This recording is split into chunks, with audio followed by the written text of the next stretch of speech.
Realidad. Bueno, muy bien, bienvenidos. Muchas gracias por estar acá, más allá del día lluvioso que hay hoy. Los valientes que están en la presencialidad y en la virtualidad que tenemos. ¿Cuántos, Pau? 190, bueno, cerca de, bueno, 200 que nos acompañan también desde la virtualidad. Lo lindo de poder tener este sistema híbrido y también dar la posibilidad a otras personas que se puedan conectar que no pueden estar aquí presentes. Bienvenida. Bueno, un gusto estar acá. Mi nombre es Paula Mosera, soy directora de la Fundación Reaching You. Hace poquito me integré, así que encantada de una de mis primeras actividades acá en la Universidad Católica. Les voy a contar brevemente qué es la Fundación Reaching You y enseguida le vamos a dar paso a las grandes personas que tenemos hoy para escuchar. A ver si yo paso por acá y esto ya después se lo dejo.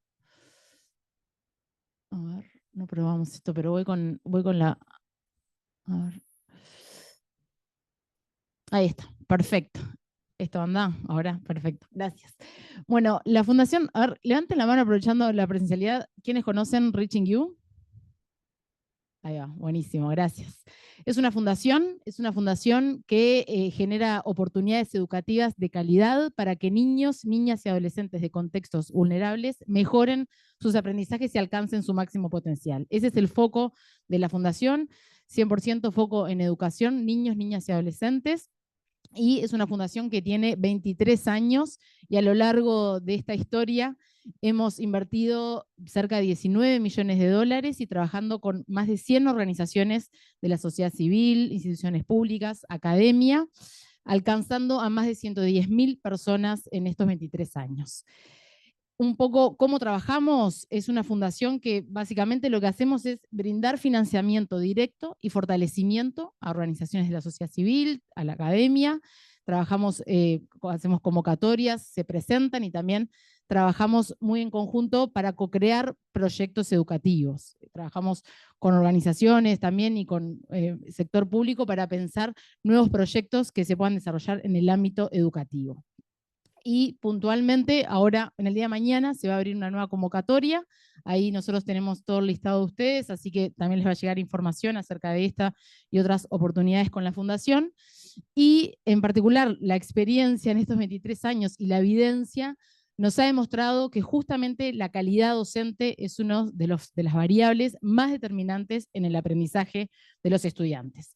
Y por eso ya hace unos años, desde la Fundación, estamos poniendo foco en desarrollo docente. Estamos poniendo foco en este tipo de instancias. Trabajamos mucho con la Universidad Católica, con la academia, para poder financiar becas, para que docentes tengan la posibilidad de formarse en diferentes áreas que son necesarias y que también hay demanda por parte de ustedes los docentes. Y en particular el foco para 2024, 2025, 2026 es de alguna forma poder llegar al 15% de los docentes uruguayos. Y por eso, en particular, contarles brevemente que con la UCU estamos trabajando en diferentes oportunidades de formación este año, pero ya se viene trabajando y la idea es continuar el trabajo en 3 diplomas de la universidad que nosotros de la Fundación damos becas para que docentes puedan acceder a estas oportunidades de aprendizaje. Bienvenida. Son 3 los que están en este año. Uno es el diploma de aprendizaje competencial de la matemática y abordaje de sus dificultades en el aula. El segundo es el diploma de intervención en el aprendizaje y sus dificultades.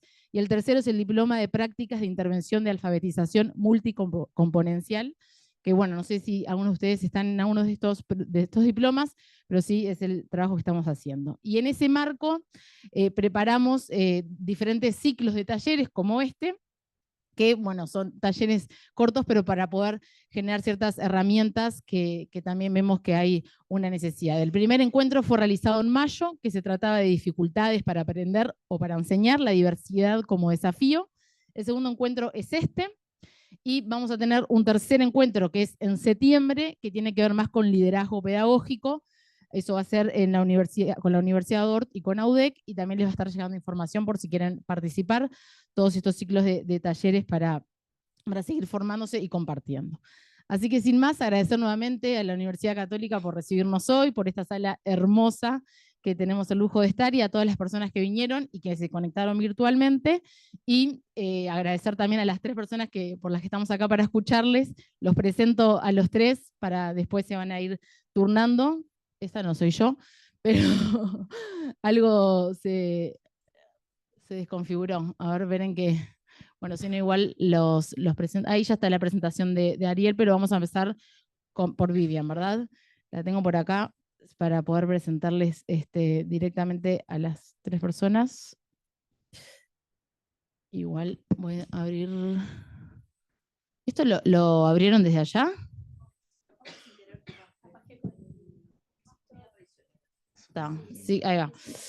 Bueno, ya que se vino Ariel al escenario, Ariel Cuadro, las 3 personas que vamos a escuchar hoy son doctores en psicología. Ariel Cuadro es doctor en psicología, postdoctorado en lenguaje escrito, posgrado en dificultades de aprendizaje, magíster en psicología educacional, licenciado, perfecto, en psicología, profesor titular y director del Departamento de Neurociencia y Aprendizaje, y responsable de los programas de doctorado de la Universidad Católica del Uruguay, y bueno, muchas cosas más que ha desarrollado y en el que está trabajando, como también que es integrante del Sistema Nacional de Investigadores, investigador, responsable de la línea de investigación en lenguaje escrito. Entonces, sin dudas es un lujo tenerte aquí, y mientras se inscribían también las personas decían, bueno, vale la pena poder ir a escuchar a Ariel, así que muchas gracias, Ariel.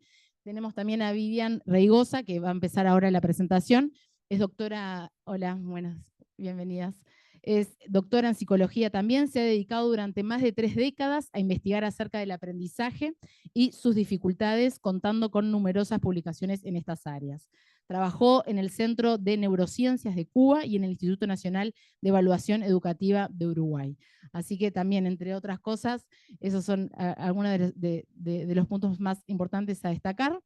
Y tenemos a Alejandra Balbi, que por algún motivo no estoy pudiendo tampoco con la presentación, pero si quieren, vaya presentando Vivian, y cuando llegue el turno de Alejandra la presentamos. Muchísimas gracias.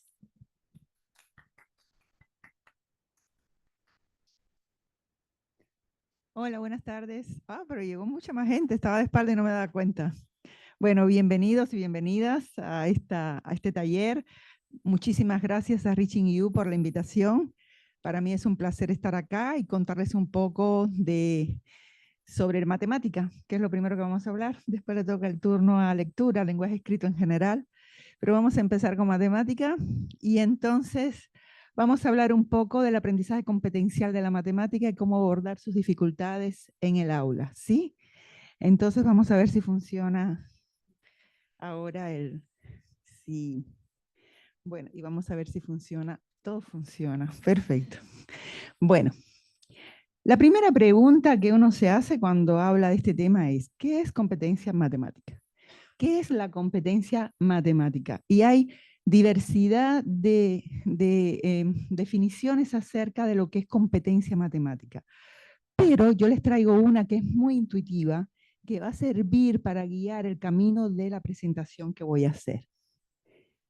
Competencia matemática es saber utilizar de manera efectiva la matemática en distintos contextos cotidianos, lo cual permitirá tomar decisiones y emitir juicios bien fundamentados a lo largo de toda la vida. ¿Sí? Entonces, competencia matemática es un constructo muy complejo que involucra factores intrínsecos y factores extrínsecos al estudiante. Yo les traigo este diagrama que elaboré junto con Dayana Fittipaldi, que es una de las profesoras del diploma que estamos haciendo en aprendizaje competencial de la matemática, que es un diagrama que muestra como un mapa conceptual bastante organizado acerca de todos los componentes de la competencia matemática. ¿Sí? Como les decía, la competencia matemática depende de factores intrínsecos al estudiante y de factores extrínsecos. Espero. Sí. Dentro de los factores intrínsecos podríamos considerar procesos de dominio cognitivo específicos, y como son los procesos que tienen que ver con reconocer las magnitudes, procesar la magnitud, que a fin de cuentas es la semántica del número, codificar la relación o establecer el vínculo entre las magnitudes y las diferentes representaciones simbólicas de los números, por ejemplo, números arábigos, palabras números, ya sea en su formato oral o en su formato escrito. Conocer la cardinalidad y la ordinalidad de los números. Aprender la noción del carácter operatorio del número, que significa entender que con las cantidades podemos hacer acciones como agregar, quitar, repartir, reiterar, que posteriormente van a dar lugar a la suma, a la resta, a la multiplicación y a la división. Y también comprender, como desarrollar lo que llamamos el guardián del cálculo, que es la estimación. La estimación es ese proceso que siempre está presente, que tiene que ver mucho con el procesamiento de las magnitudes numéricas y que permite que cuando, por ejemplo, hacemos una cuenta en una calculadora y la hacemos sin estar atendiendo mucho y miramos el resultado y decimos, no, pero esto está mal, la voy a volver a hacer. Porque tenemos una estimación del valor que nos va a dar el cálculo que estamos haciendo. Entonces, la estimación también es un proceso intrínsecamente numérico, ¿sí?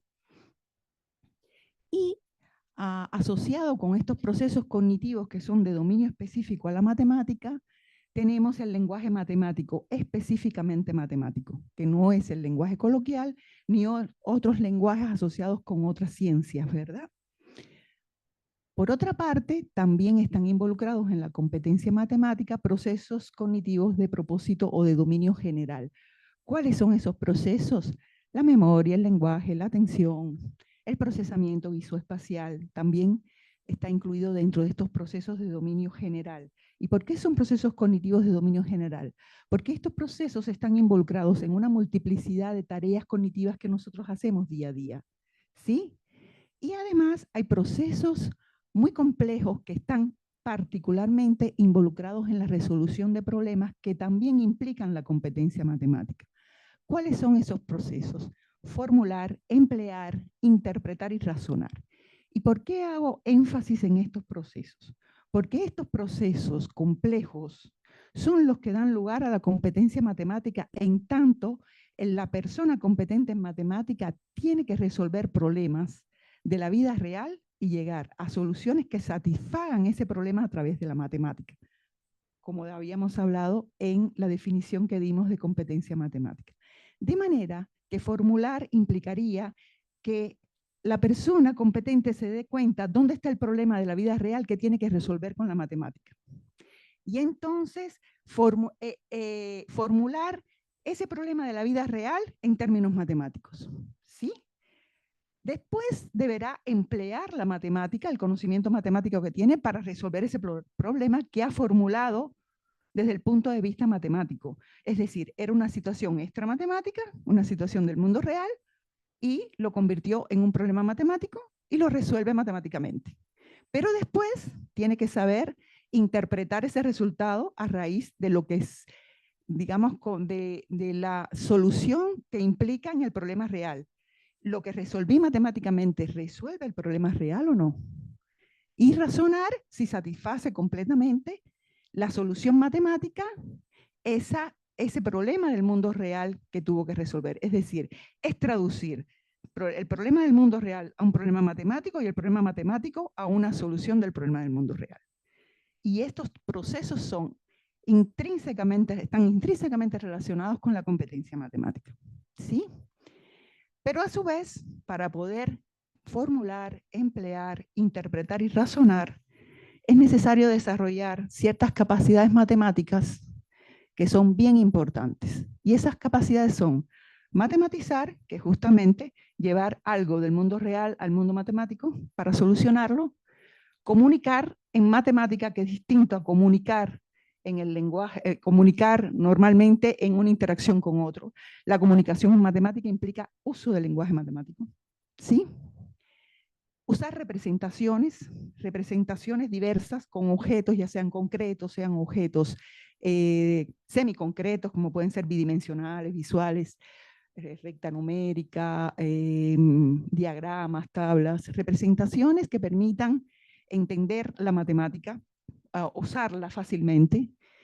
También tienen que, otra capacidad es el uso de herramientas matemáticas, por ejemplo, instrumentos de medición, saberlos usar. Diseño de estrategias para planear la resolución de un problema. y usar símbolos y operaciones matemáticas. De manera que para poder resolver los problemas, a través de formular, emplear, interpretar y razonar, necesitamos desarrollar estas capacidades matemáticas a la par, y creo que es así, sí, acá está, a la par que todo esto se llena de un contenido que son los conocimientos matemáticos. Conocimientos matemáticos en diversas áreas, las comunes que todos conocemos: numeración, cálculo, magnitudes y medidas, geometría, álgebra, estadística y probabilidad, ¿cierto? Pero además de todos estos factores que son puramente intrínsecos al individuo, al niño que aprende en este caso, están los factores extrínsecos. ¿Y cuáles son esos factores extrínsecos? Bueno, el contexto educativo es muy importante para lograr competencia matemática. En este caso, importantísimo el clima escolar, las oportunidades de aprendizaje, que nos vamos a detener un poquito en las oportunidades de aprendizaje, y los sesgos de género, que sabemos que en matemática hay muchos sesgos de género. También vamos a hablar un poco de neuromitos en matemática que están relacionados con si los hombres son mejores que las mujeres para aprender matemática, ¿sí? Y en oportunidades de aprendizaje existen diferentes, digamos, elementos que se involucran en las oportunidades que le damos a los niños para aprender y ser competentes en matemática. La instrucción, el enfoque de instrucción que usamos, los aspectos que tienen que ver con los procesos, digamos, más de relaciones, de vínculos con los estudiantes, el currículum, por supuesto, la evaluación, cómo la hacemos, y la retroalimentación que le damos a los estudiantes, es decir, el manejo del error, por ejemplo, cómo se hace, la demanda y la activación cognitiva que provocamos en los niños cuando le damos una actividad matemática a hacer, la cobertura, es decir, cuánto cubrimos de los contenidos matemáticos que están establecidos en el currículum, en nuestra práctica docente, y la secuencia con la que damos ese contenido y el énfasis que ponemos en esos contenidos cuando los estamos dando, ¿sí? Bien, todo eso. Ah, y otro importantísimo, el contexto socioeconómico y familiar, ¿sí? Que también marca mucho el paso de la adquisición de todos estos constructos que dan lugar a la competencia matemática. Bien, entonces, la pregunta que creo que es importante porque nos sitúa en contexto y nos sitúa en la necesidad, ¿no? ¿Los estudiantes uruguayos son competentes en matemática? ¿Qué creen ustedes? Después que les mencioné el constructo, que les describí el constructo, que les dije todos los procesos que están involucrados, tanto los intrínsecos como los intrínsecos al niño que aprende. ¿Creen que son competentes los estudiantes uruguayos en matemática? ¿No saben? ¿No tienen ni idea? Más o menos me dicen por allá. Bueno, como dicen, la evidencia es lo más importante y es lo que vamos a estar manejando durante toda esta charla, que espero que me dé tiempo si no corto. Esta charla, que es la evidencia, es la que te indica si realmente algo está sucediendo o no, y en educación te indica además si algo que estamos haciendo es efectivo o no es efectivo. Por tanto, la educación basada en la evidencia es, digamos, que la bandera de esta presentación. Bien, por tanto, yo les voy a mostrar unas evidencias. ¿Y de dónde les voy a mostrar las evidencias? Se las voy a mostrar de las pruebas que se hacen acá, las pruebas estandarizadas para evaluar el aprendizaje de los niños uruguayos. En particular, les voy a mostrar las de PISA 2022. Bien. Y traje PISA 2022, saben que PISA se hace en niños, adolescentes de 15 años, ¿verdad? Que vendría siendo el 9º grado actual, ¿no? Aunque pueden estar en diferentes, digamos que centros, tipos de centros educativos, no tienen que estar necesariamente en liceo, ¿no? ¿Y por qué le traigo precisamente PISA 2022? Porque PISA es una evaluación que se hace basada en competencias. Es decir, la evaluación de matemática de PISA sigue todos estos constructos que yo les he comentado anteriormente. No necesariamente con las palabras que los estoy diciendo yo, pero sí esencialmente de la manera en que se los estoy presentando.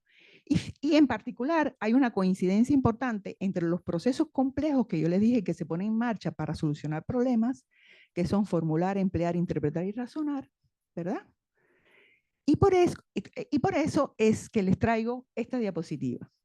Acá en esta diapositiva lo que ustedes observan, me fui total. ¿Cómo vuelvo? ¿Cómo vuelvo a...? ¿Me ayudas? Yo pensaba que era el chico del... Gracias, Ariel. Hay que tener mucho cuidado con este aparatito. Sí. Sí, gracias, Ariel. Bueno, fíjense que acá tenemos una leyenda con diferentes colores.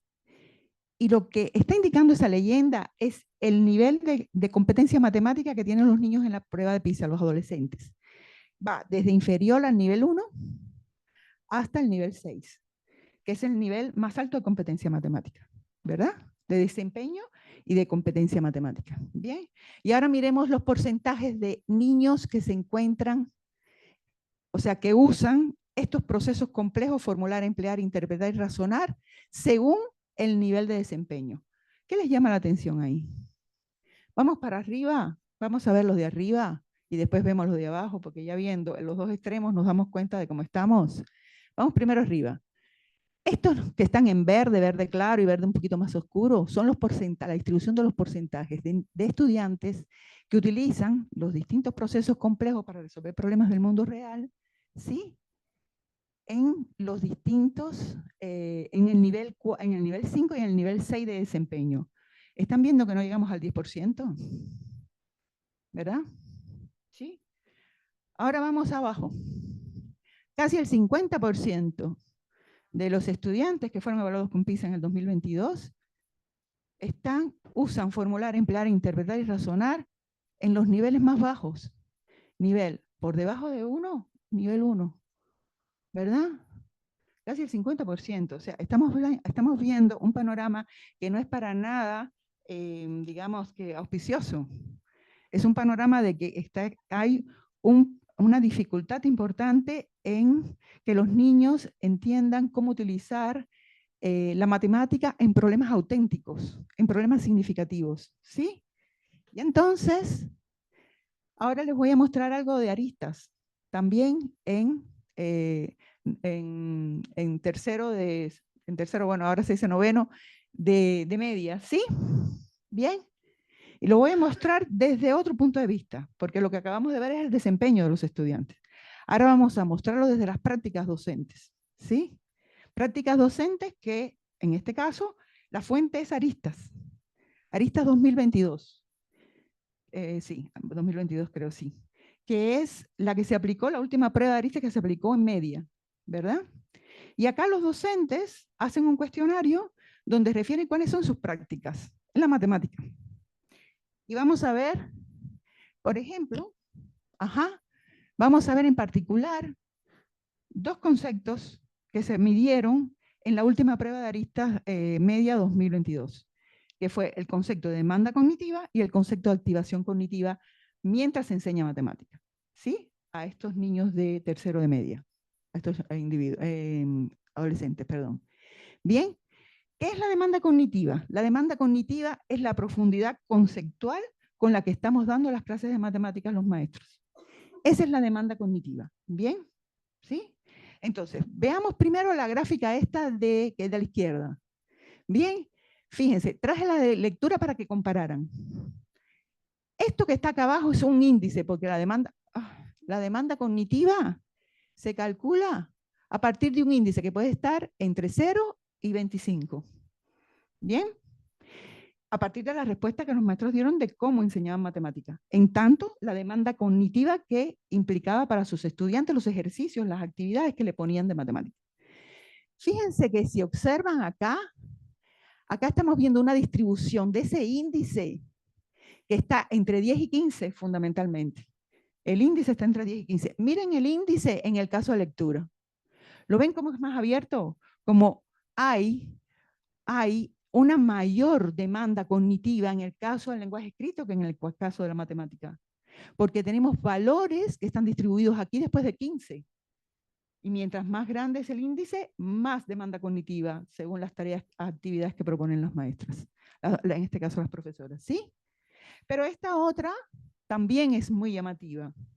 Acá estamos viendo, siempre hemos dicho, hay mucha inequidad en el aprendizaje de la matemática, en el aprendizaje del lenguaje escrito, en Uruguay. Y los contextos favorables y por ejemplo, los centros educativos donde hay la mayoría de los estudiantes son de contextos favorables, tienden a aprender más que los contextos más desfavorables, ¿cierto? ¿Verdad? Bueno, miren, acá nosotros tenemos la distribución de los percentiles de ese índice de demanda cognitiva según tipo de centro. ¿Ven diferencias? Prácticamente están iguales, ¿verdad? Prácticamente están iguales. Miren el 50 percentil. ¿Hay diferencia entre liceos públicos, liceos privados, escuelas con ciclo básico tecnológico y las UTU? No hay diferencias. Se están viendo, los índices son muy similares. Por tanto, en este caso, lo que dio la estadística que le aplicaron a estos datos que estamos mirando en forma de percentiles es que no había efecto ni del tipo de centro ni del contexto socioeconómico y cultural. ¿Saben lo que significa eso? Que todos los maestros, independientemente del tipo de centro en donde imparten la docencia e independientemente de que dan docencias a niños de más alto estatus socioeconómico y cultural o más bajos, están dando oportunidades de aprendizaje muy similares y que están muy por debajo en términos de demanda cognitiva de las que se dan, por ejemplo, para el lenguaje escrito. Entonces, de alguna manera se pudiera explicar esa relación que estamos viendo entre esos valores, esas distribuciones porcentuales que vimos por los distintos procesos complejos que hacen a la competencia matemática, y esto que estamos viendo acá con relación a la demanda cognitiva. Si vemos la activación cognitiva, pasa exactamente lo mismo.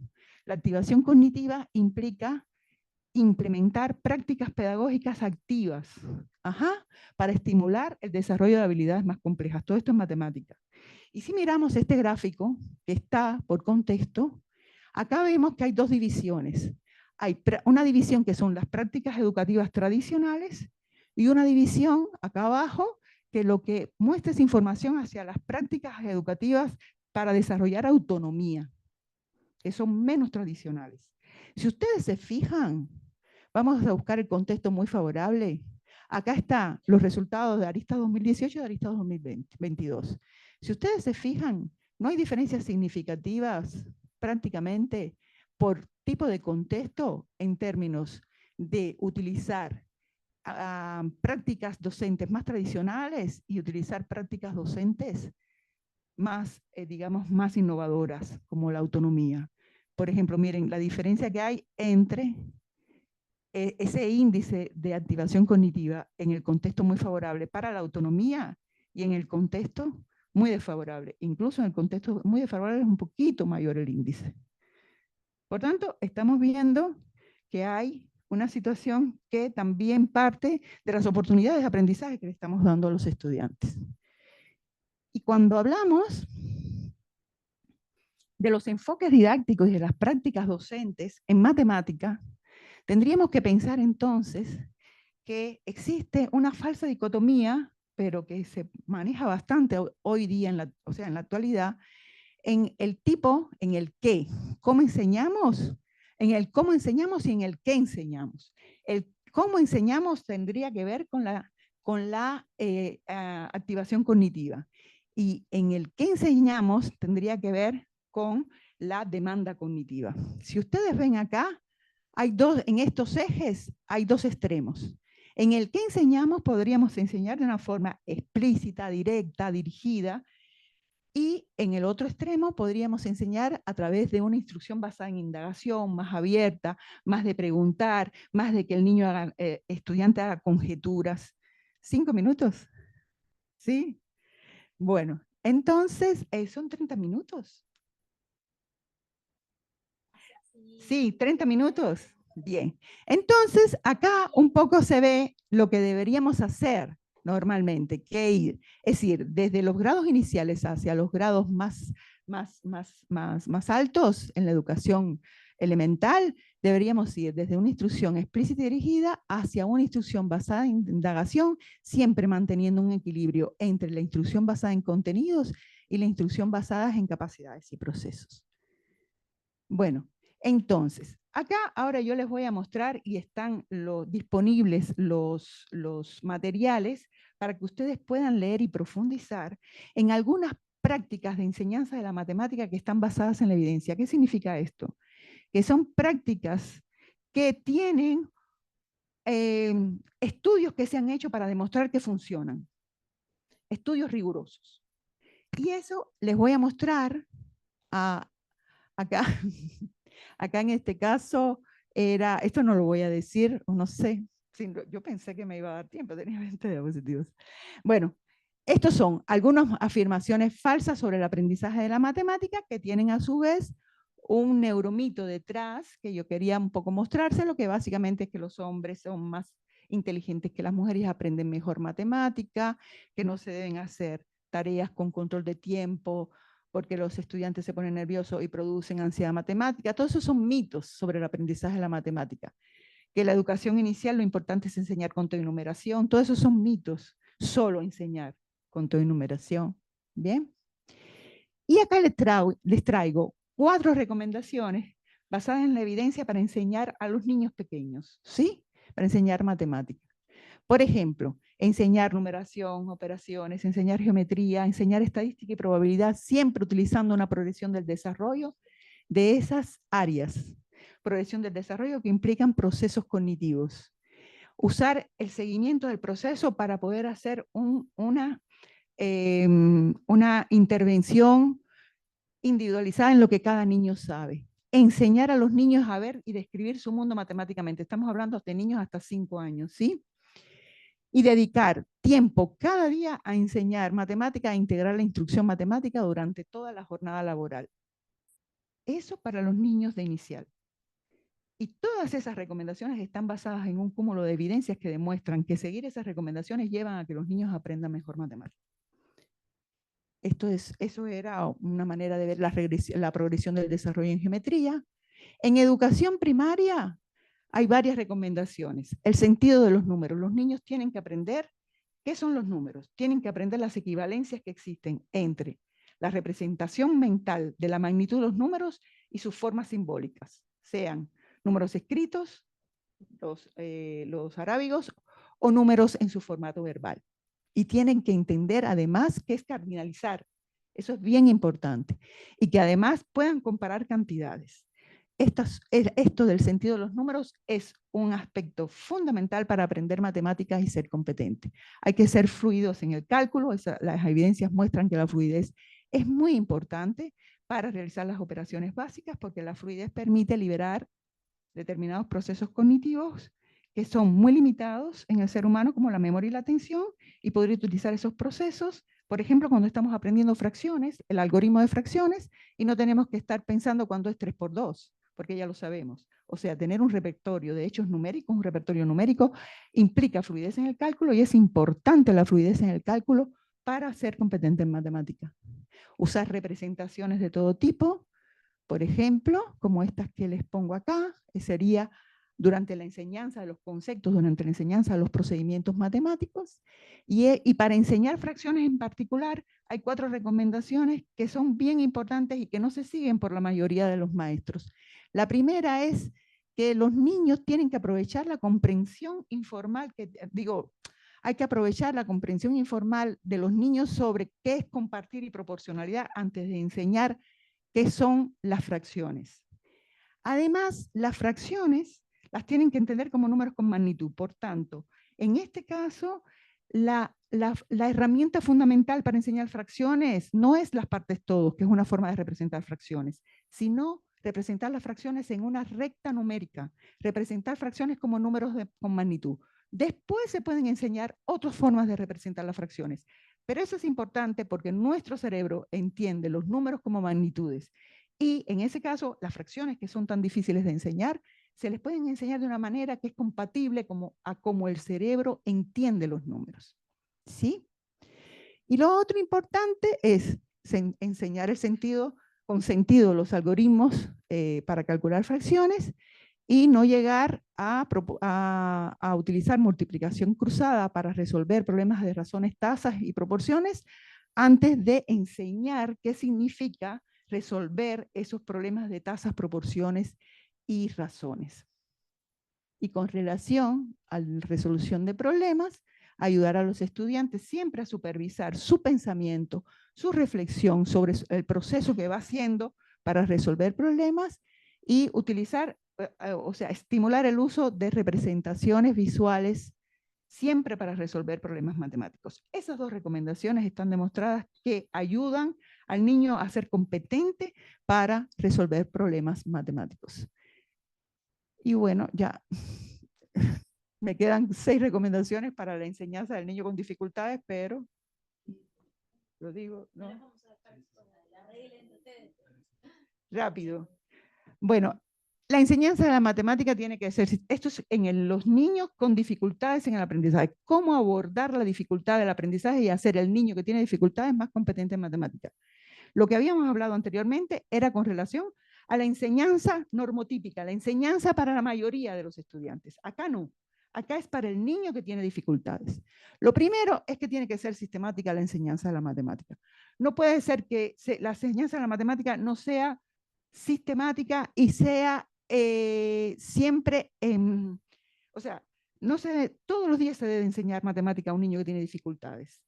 No debe pasar mucho tiempo entre una intervención y otra, una sesión de intervención y otra.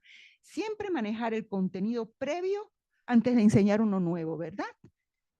Enseñar de manera incremental. Las secuencias didácticas tienen que tener muy claro la enseñanza incremental de los contenidos matemáticos, ¿bien? Proporcionar apoyo visual y verbal, por ejemplo, para que los estudiantes puedan entender cuál es lo nuevo, qué es lo viejo, qué es lo que da lugar al nuevo aprendizaje, cómo lo ayuda, y dar siempre retroalimentación de manera inmediata durante el proceso de enseñanza. No esperar a después, sino inmediatamente se le da la retroalimentación. El lenguaje matemático con los niños con dificultades en el aprendizaje, hay que usar siempre un lenguaje matemático que sea preciso, exacto, y no cualquier palabra, porque seguramente si se lo digo de otra manera lo entiende mejor. Eso no funciona. El lenguaje matemático lo tiene que usar de manera sistemática y rutinaria también. O sea, no es cambiar las palabras, digamos, el vocablo matemático por un vocablo menos complejo para que el niño lo pueda entender. ¿Sí? Y cuando el niño está explicando algún resultado y usa mal el lenguaje matemático, darle feedback, retroalimentación inmediata para que lo use bien. Por ejemplo, usar representaciones. Para los niños con dificultades en el aprendizaje de matemáticas, el uso de representaciones concretas, semiconcretas, es fundamental. Y por supuesto, las representaciones abstractas también. Ese es el fin de la intervención, ¿no? Y darle muchas oportunidades para trabajar con esas representaciones. Ajá. Para que a partir de ahí, a partir de esas representaciones, construya los conceptos y construya los procedimientos. La recta numérica es la herramienta fundamental para enseñar matemática a los niños con dificultades en el aprendizaje de la matemática. La recta numérica no solo sirve para mostrar la magnitud de los números y para hacer sumas y restas, sirve para una diversidad de tareas matemáticas, como leer la temperatura, como demostrar problemas de tiempo, de transcurso de tiempo, y hay que usar la recta numérica para todos los dominios numéricos, no solo para los números enteros. ¿Sí? Usar problemas verbales todo el tiempo para ir llevando al niño al uso significativo de la matemática, problemas verbales que tengan sentido para el niño también es importante, e ir incrementando el nivel de complejidad de esos problemas. Primero son problemas de estructura aditiva y multiplicativa que tienen la solución rápida, o sea, el niño puede aprender la solución a través de esquemas, por ejemplo, de cómo solucionarlo, pero después hay que ir elevando el nivel de complejidad de esos problemas. Pero hay que usar muchos problemas verbales diversos, distintos y con diferentes niveles de complejidad en los niños, cuando se trabaja con niños con dificultades en las matemáticas. Y no tenerle miedo a las actividades cronometradas. Las actividades cronometradas permiten aumentar la fluidez en el cálculo de los niños. Por tanto, es importante utilizar de manera bien pensada y bien administrada actividades cronometradas con los niños que tienen dificultades en el aprendizaje. Y esta sería la última de las recomendaciones basadas en la evidencia. Las referencias donde están estas recomendaciones y también muchos ejemplos acerca de cómo implementarlas, además de toda la literatura que avala esas recomendaciones que les estoy dando, se encuentran acá. Y estos recursos han sido traducidos al español utilizando la inteligencia artificial, que también, si les interesa y Reaching You quiere tener algún repositorio donde poner todas las cosas de referencia que vamos a dar hoy, también se puede dar en inglés y en español, para que puedan profundizar en todas estas recomendaciones que a las corridas he tenido que decir acá. ¿Saben qué pasa? Es que me apasiona mucho la primera parte de esta presentación, y eso me hace que pierda la noción del tiempo, pero les pido disculpas y ahora ustedes van a sufrir las consecuencias. Bueno, gracias. Bueno, y este es el diploma que estamos haciendo, donde estamos tratando todos estos temas. Justamente ahora comienzan las clases que tienen que ver, los cursos que tienen que ver con la atención, el abordaje en el aula del niño con dificultades para hacerlo competente en matemáticas. ¿Sí? Simplemente vas tú, Alejandra. Para mencionarles nomás que todo este material, como decía, se les va a enviar y también quedan grabadas las clases para que el encuentro para que lo puedan ver con mayor detenimiento, porque hay mucha información allí dentro, así que va a quedar todo en repositorio. Gracias.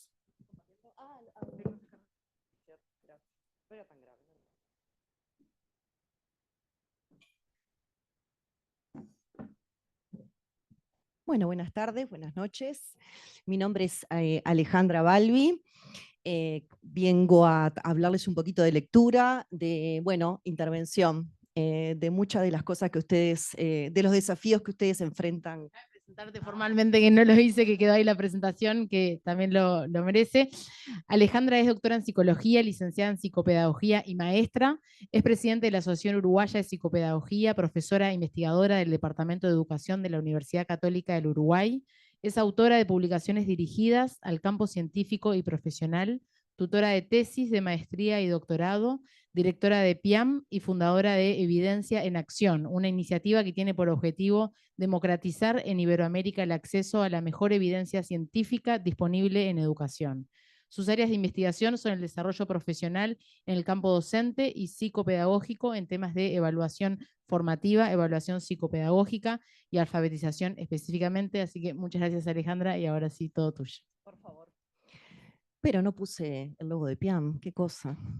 ¿Hay alguien que conozca PIAM acá? ¿Sí? Ah, unas cuantas manos, qué bien, qué bien.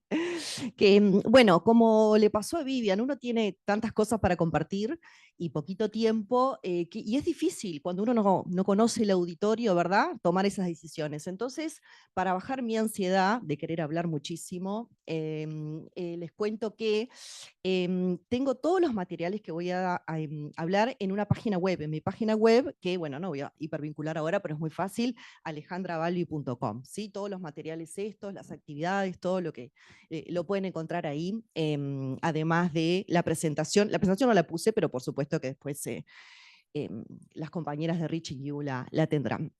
Bien, bueno, vamos a estructurar un poquito esta media hora en estas tres partes. Vamos a, bueno, un calentamiento de los temas en los que vamos a trabajar, un poco de ciencia, ¿sí? Y ven que hago una distinción entre los estudios científicos y también esto de guías basadas en ciencia. Tiene un poco que ver con cuando Paula me presentó esto de la evidencia en acción hace muchos años, que me estoy focalizando mucho en cómo interactuar mejor entre lo que investigamos en la universidad y entre lo que pasa en la realidad educativa. ¿Sí? No se trata de un camino unidireccional, donde ustedes no saben la ciencia, bueno, es cuestión de reunirnos, nosotros se las contamos. No, no funciona de esa manera. ¿Sí? Hay que buscar otros espacios de interacción y de construcción de ese conocimiento que funciona para llevar a las clases. Entonces, en esto que me obsesiona hace muchísimo tiempo, hemos desarrollado en PIAM y ahora estamos desarrollando en otros proyectos guías basadas en ciencias, guías prácticas, ¿sí? Que son todas estas que les digo que están colgadas y ustedes las pueden descargar. Y bueno, después las implicaciones prácticas, que a todos los que estamos en aula nos interesa mucho. Y para que no me pase lo de Vivian, yo les voy a pedir que cuando vaya 22 minutos me levanten la mano, así ahí me apuro y puedo dedicarme a esa parte que a mí me encanta. Así que capaz que no me pasa eso. Bien. Bueno, primero este precalentamiento, activando ideas previas, ¿verdad? Porque Ustedes saben mucho de este tema, ¿no? Acá hay docentes de escuela, de liceo, habrá de distintos grados, docentes con mucha experiencia. Yo siempre digo que la carrera nuestra, yo soy maestra también, que la carrera nuestra y la del profe más todavía, la del profe de secundaria, tiene una oportunidad única que no tienen otras profesiones, que es iterar lo que hacemos muchas veces. Nosotros le enseñamos de una manera a un niño, lo observamos, funciona, no funciona, al otro día lo cambiamos, al otro año replanificamos. Tenemos muchas oportunidades de aprender de la práctica. Eso nos da un conocimiento muy importante, tan importante como el que podemos derivar de investigaciones más o menos rigurosas. Entonces, con esto quiero decir que hay muchos conocimientos que ustedes tienen, y de hecho les habrá pasado, ¿no? Les habrá pasado, y les va a pasar también cuando yo hable de mis implicaciones prácticas, les habrá pasado cuando Vivian hablaba de las prácticas. Son cosas que los docentes hacen, ¿verdad? Son cosas que los docentes hacemos.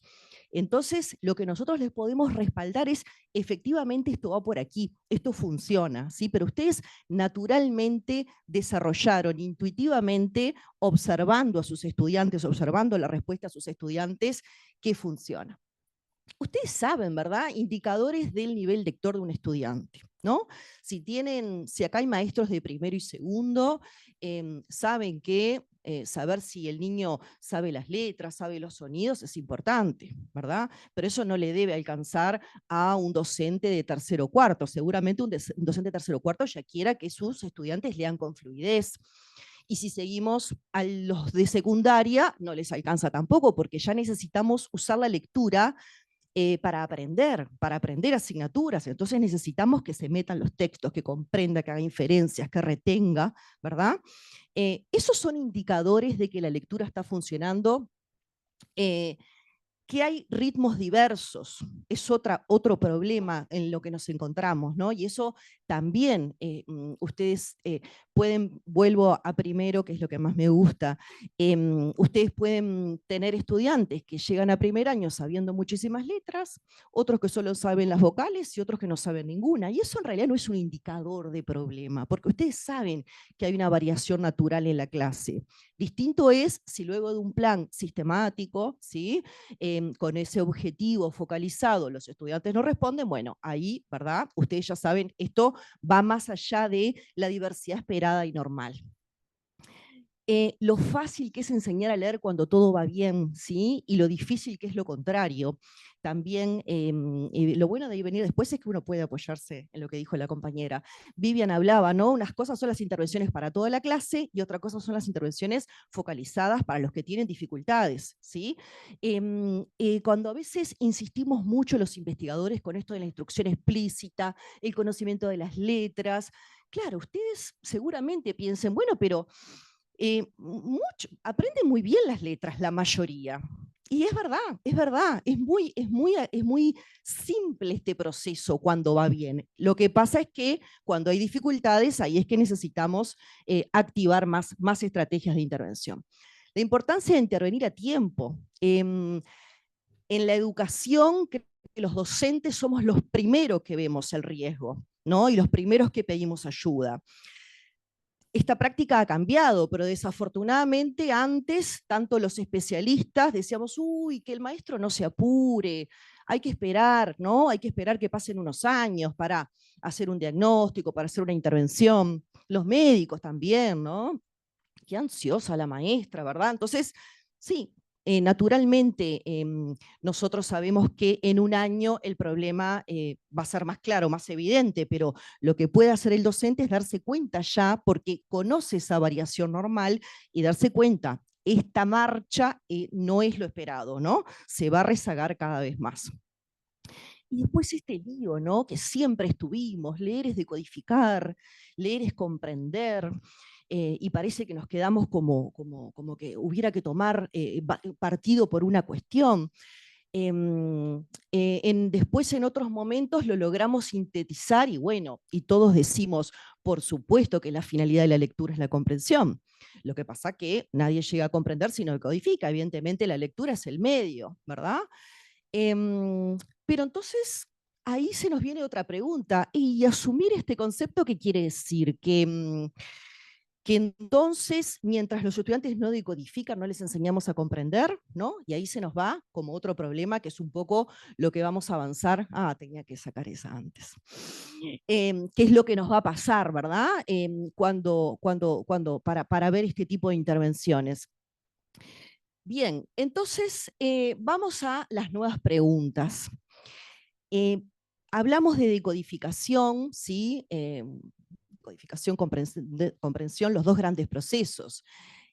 Pero decodificación, claro, tiene, ¿no?, un montón de subprocesos implicados. Entonces, si queremos enseñar decodificación, tenemos que empezar como a abrir esa cajita de lo que hay dentro.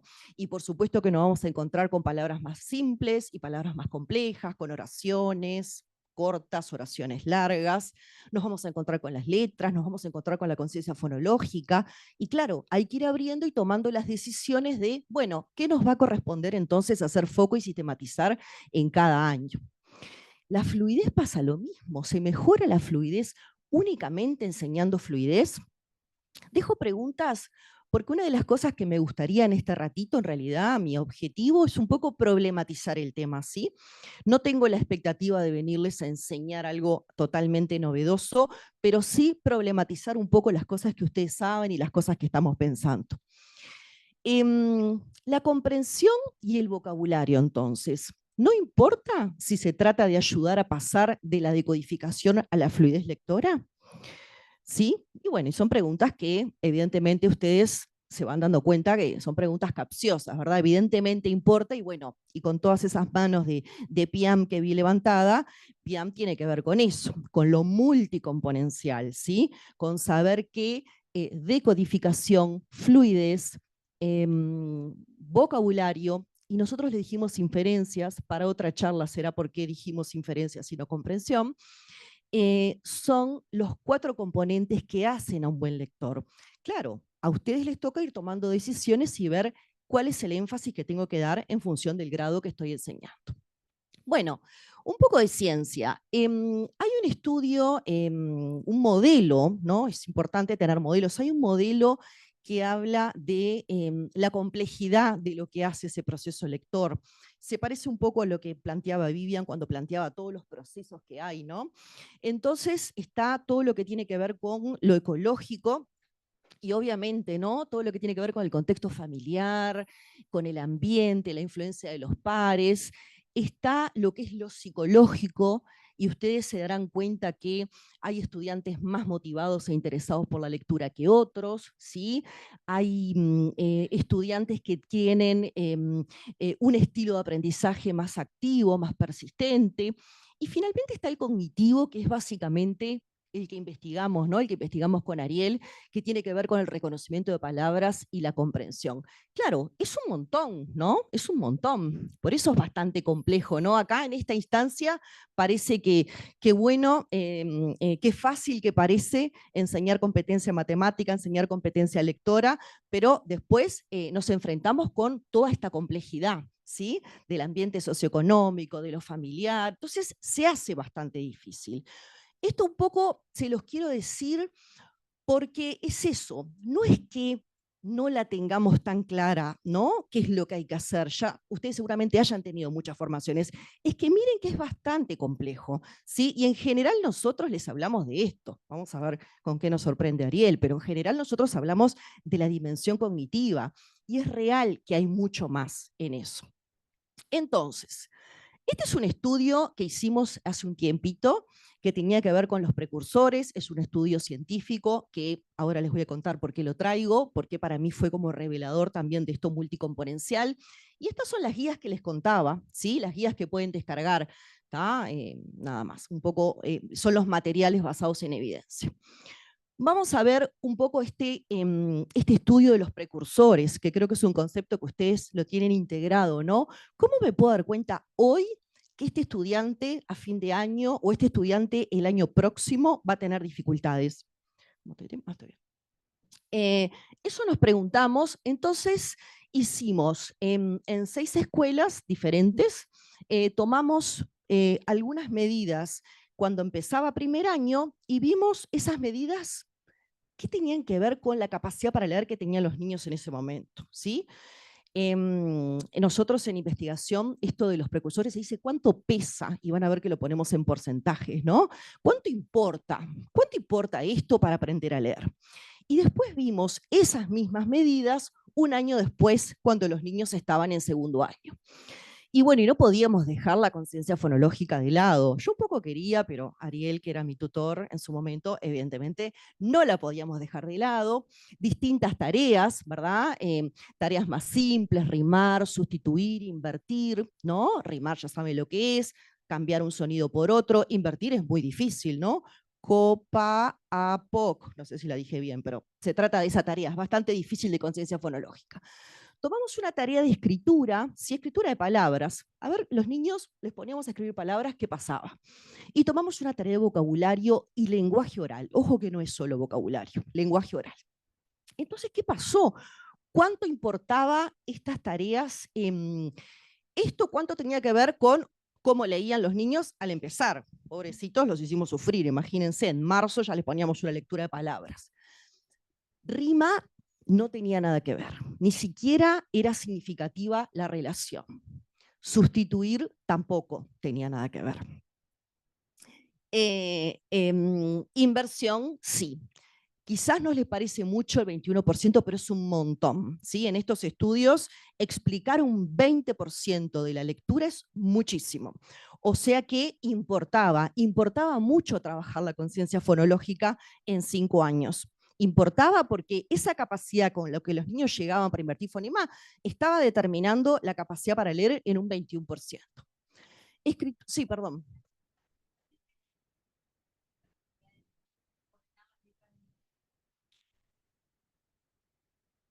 No, porque ahí está viendo letras, mucho más difícil. Solo jugando, por eso decía la palabra, ¿sí? Fonología pura sin letras. Después se puede hacer también, pero es otra cosa. Para los más chiquitos es más difícil. ¿Qué les parece escritura? ¿Cuánto pesaba la capacidad de escribir? Bueno, es muy obvio que va a pesar y va a pesar, pero miren la diferencia, no es tanto más, ¿no? Para que vean lo importante que era la inversión en este momento. Y después vimos vocabulario, lenguaje oral, que era lo que queríamos controlar, y pesaba un 12%. ¿Bien?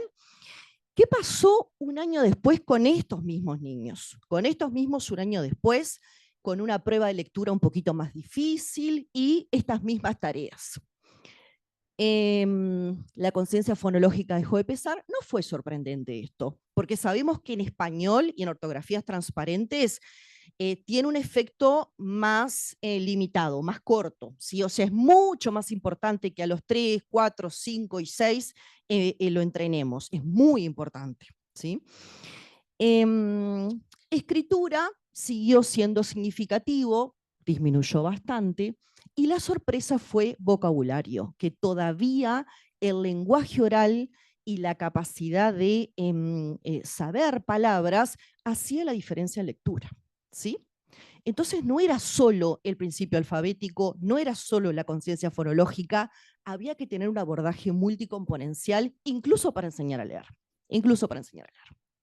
Bien, por eso PIAM se basó en estos 4 componentes.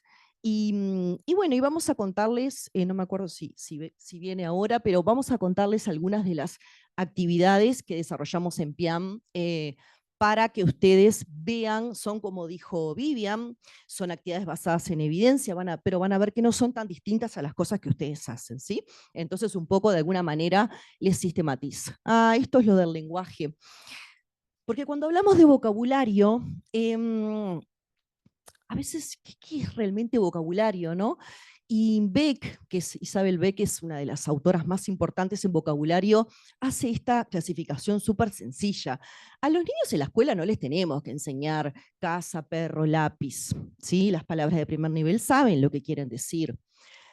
Para lo que estamos hablando, lectura, comprensión, tampoco tiene mucho sentido ir a enseñarle palabras específicas de las disciplinas. Acá cuando digo esto los maestros se me enojan mucho porque dicen, ¿cómo le voy a explicar la fotosíntesis si no sabe clorofila? Sí, obviamente cuando enseño un conocimiento disciplinar, sí.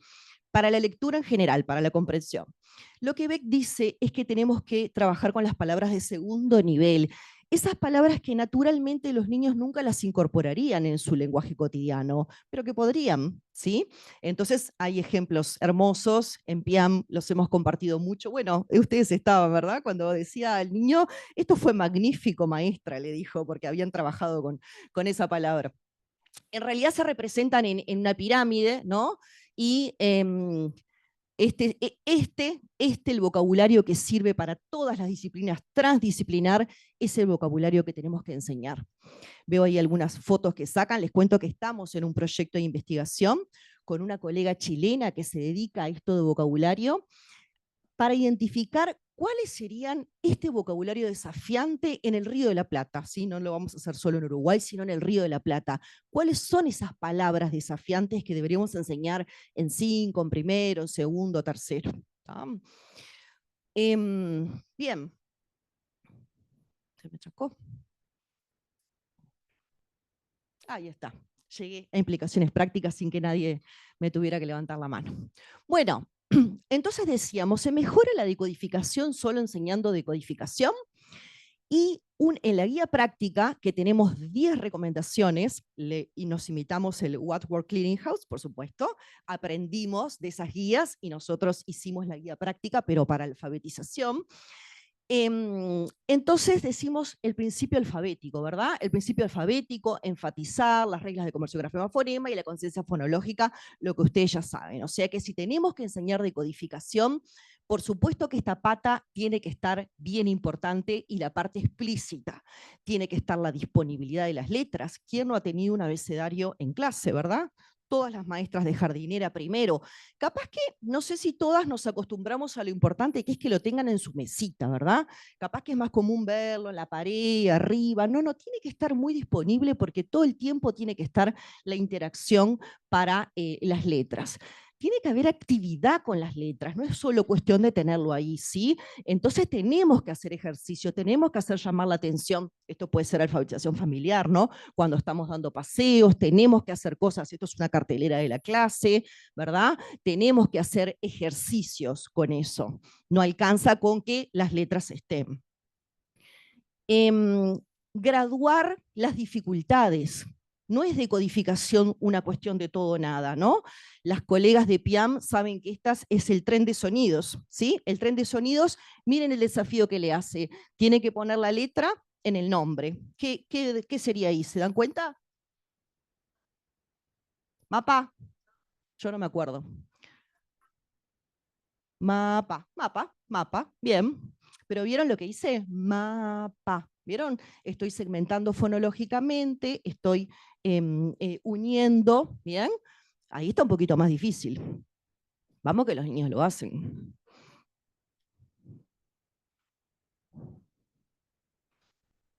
Sonría. Bien. Y hay un montón más, ¿verdad? Las colegas de Piam saben, hay montones. Tenemos para todos los niveles, para avanzar. Entonces, podemos hacerlo en capaz que jardinera primero, segundo, o en la misma clase podemos tener diversidad de niveles para atenderlo.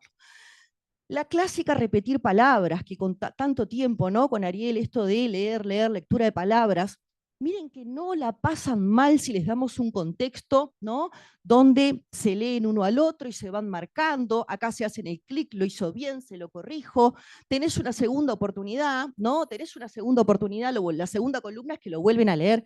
Lo hacen hermoso, ¿sí? Nosotros hace 5 años que en Piam lo vemos, si ustedes lo aplican, lo hacen, y es una manera de esto de ¿cómo hago que la lectura repetida de palabras que los investigadores decimos, pero que tan difícil es llevar a la práctica? Miren esta otra de los trabalenguas, ¿sí? No, ¿esta es trabalengua? Sí, trabalengua. Pepe pica papas con un pico, pica papas Pepe. Bueno, listo. Y ellos se van marcando, lo dicen mal, se matan de la risa, lo vuelven a leer. Todos esos son las veces que lo pueden intentar. Te salió bien, te salió mal, ¿sí? Graduar las actividades de metafonología. Hoy les conté que con ciencia fonológica nos pasó eso, tuvimos que llegar a la más difícil para que tuviera sentido, pero miren que hay tareas de metafonología más complejas. Y por ejemplo, jugar el jeringoso. Jugar el jeringoso es una tarea con ciencia fonológica dificilísima. Tiene que tener un mensaje, tiene que separarlo en sílabas, tiene que agregarle la P y la vocal, ¿sí? aunque ya vimos que hay un montón de instrucciones distintas de jeringoso, no importa, cuanto más lío se haga mejor porque más metafonología están haciendo los niños. Pero esta actividad ha llegado hasta el liceo, ¿sí? Chiquilines con dificultades de decodificación, hablando en jeringoso en el liceo, están haciendo conciencia metafonológica. Y bueno, y por supuesto, el humor que siempre viene bien. A ver si descubren que PLP, DIPE, CPL, Cuapadrapadopo, apa la pared. ¿Qué le dice? ¿Qué le dice el cuadro a la pared? Perdón por darte la espalda. Tenemos miles de esos, ¿no? Entonces los niños los leen, tratan de descifrarlo y bueno, y además se divierten, ¿verdad? Tenemos muchísimos. Pero esto es conciencia metafonológica involucrada con decodificación. Tú hoy que preguntabas, la que yo puse hoy no, pero esta sí, porque son para niños más grandes. Vamos un poco a lo de fluidez lectora. Y no, ni siquiera es solo decodificación y conciencia fonológica, el vocabulario y las inferencias, ¿sí? También la calidad léxica, ¿no? Perfetti hace mucho que habló de esto de la calidad léxica, y cuánto más leemos rápido una palabra cuando sabemos de qué se trata. Y ahí viene entonces la recomendación 1, ¿no? La de vocabulario. Esta la voy a pasar. Esta. Bueno, acá en realidad hay un poco más como para decodificación, fluidez, ¿no? Esta en realidad es una adaptada también de otro grupo de investigadores, solo que nosotros todos los transformamos en cuestiones divertidas, ¿no? Entonces los niños empiezan por acá. Ríe, bueno, y al final ríe y el mundo reirá contigo, ronca y dormirás solo, ¿sí? Entonces, es una manera de repetir la misma palabra también muchas veces y de leer, ¿sí? El robarrisas le llamamos a esto. ¿Qué le dijo un pato a otro pato? Estamos empatados, en realidad también es para decodificar, ¿no? Muchos refranes y preguntas. Este es parecido al que vos decías. Este nunca le tuvimos demasiada fe y sin embargo les encanta a los niños. Descubren la palabra, es como un anagrama, ¿no? Con esas letras se pueden formar muchas palabras y ellos van intentando formar palabras. Esta la verdad que nos devolvieron los docentes que les gustó un montón. Bueno, todas estas son realidades para decodificación. Miren para vocabulario. Vocabulario son los organizadores gráficos, ¿sí? La evidencia muestra que el significado de la palabra lo tenemos que agarrar de muchas redes, ¿sí? Entonces tenemos que saber la decodificación, tenemos que poder usarla en una oración, tenemos que poder descubrir el antónimo, el sinónimo, dibujarla, ¿sí? Entonces, hemos visto en las escuelas, si bien estas actividades están hechas para hacer en la mesita individual, hemos visto en las escuelas adaptaciones donde hacen carteleras y van poniendo, cada palabra nueva, van poniendo su mapa de palabras. Esto es para inferencias, ¿sí? Estas también, hay mucha investigación que muestra lo importante que es ayudar a leer entre líneas, ¿no? De tal palo, tal astilla. ¿Qué quiere decir? ¿Estamos hablando de un palo y una astilla? Claramente no, ¿sí? Y hay investigación que muestra que esa es la base de la dificultad para comprender, ¿sí? Las personas que solo tienen dificultad para comprender, no asociada a la decodificación, tienen una dificultad para hacer inferencias. Entonces hay una línea de investigación fuertísima que habla de los refranes como una estrategia para, bueno, esto dice, pero ¿qué te quiere decir? ¿Qué te querrá decir? Yo me estoy mirando acá 26 minutos. Bien, ¿qué te querrá decir? Pero me apuro, si no, me apuro. No, yo me controlo el tiempo. Bien, bueno, vocabulario para la parte más morfosintáctica, morfológica, prefijos y sufijos, familias de palabras, también funciona mucho esto para enseñar vocabulario. Bueno, este es el semáforo de palabras por esto de la metacognición, ¿sí? Entonces elegir esas palabras claves desafiantes, ¿no? Ponerle, si la conozco mucho, la puedo definir, es verde, la escuché, pero no sé exactamente cómo definirla o nunca la escuché. Entonces los niños completan con las palabras, luego empiezan a interactuar entre sí y se empiezan a tratar los significados de las palabras. Bueno, a modo de cierre entonces, la complejidad del aprendizaje y la lectura, ¿sí? No es algo totalmente secuencial. Hay secuencia, por supuesto que hay secuencia, pero no quiere decir que hasta que no sepan las consonantes no podemos poner palabras, y hasta que no sepan palabras no podemos trabajar la inferencia, ¿sí? Esto es el abordaje multicomponencial en contextos de aula. Distinto es cuando hay trastornos, cuando hay dificultades. Bien, esto es lo que estaba diciendo. La conciencia fonológica podría jugar un papel más limitado en español y otras ortografías opacas, ¿sí? El vocabulario tiene un impacto fuerte y ya en segundo importa tanto como la fuerza que tiene la conciencia fonológica. Y bueno, y esto es lo que un poco le explicábamos en el estudio.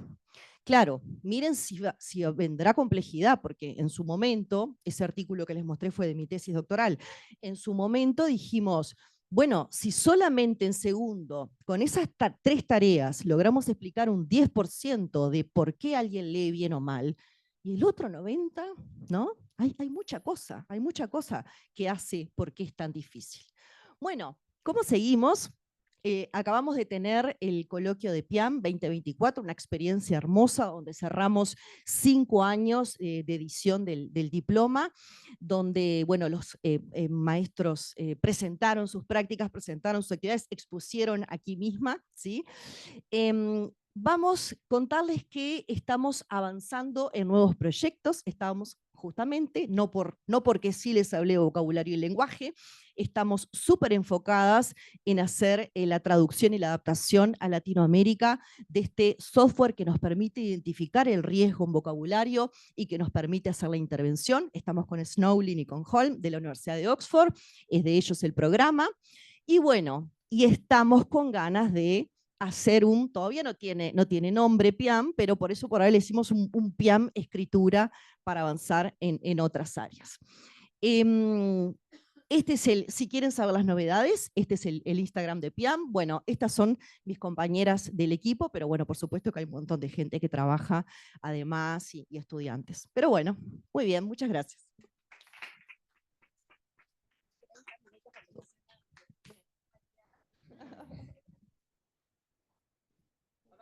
Mientras Ariel pone su presentación. Muchísimas gracias, Alejandra. Ya dan ganas de hacer todas esas actividades.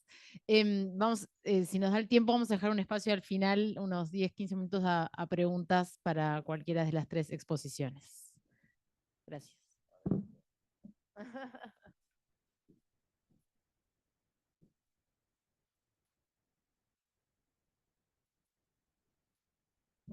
Bueno, muy bien.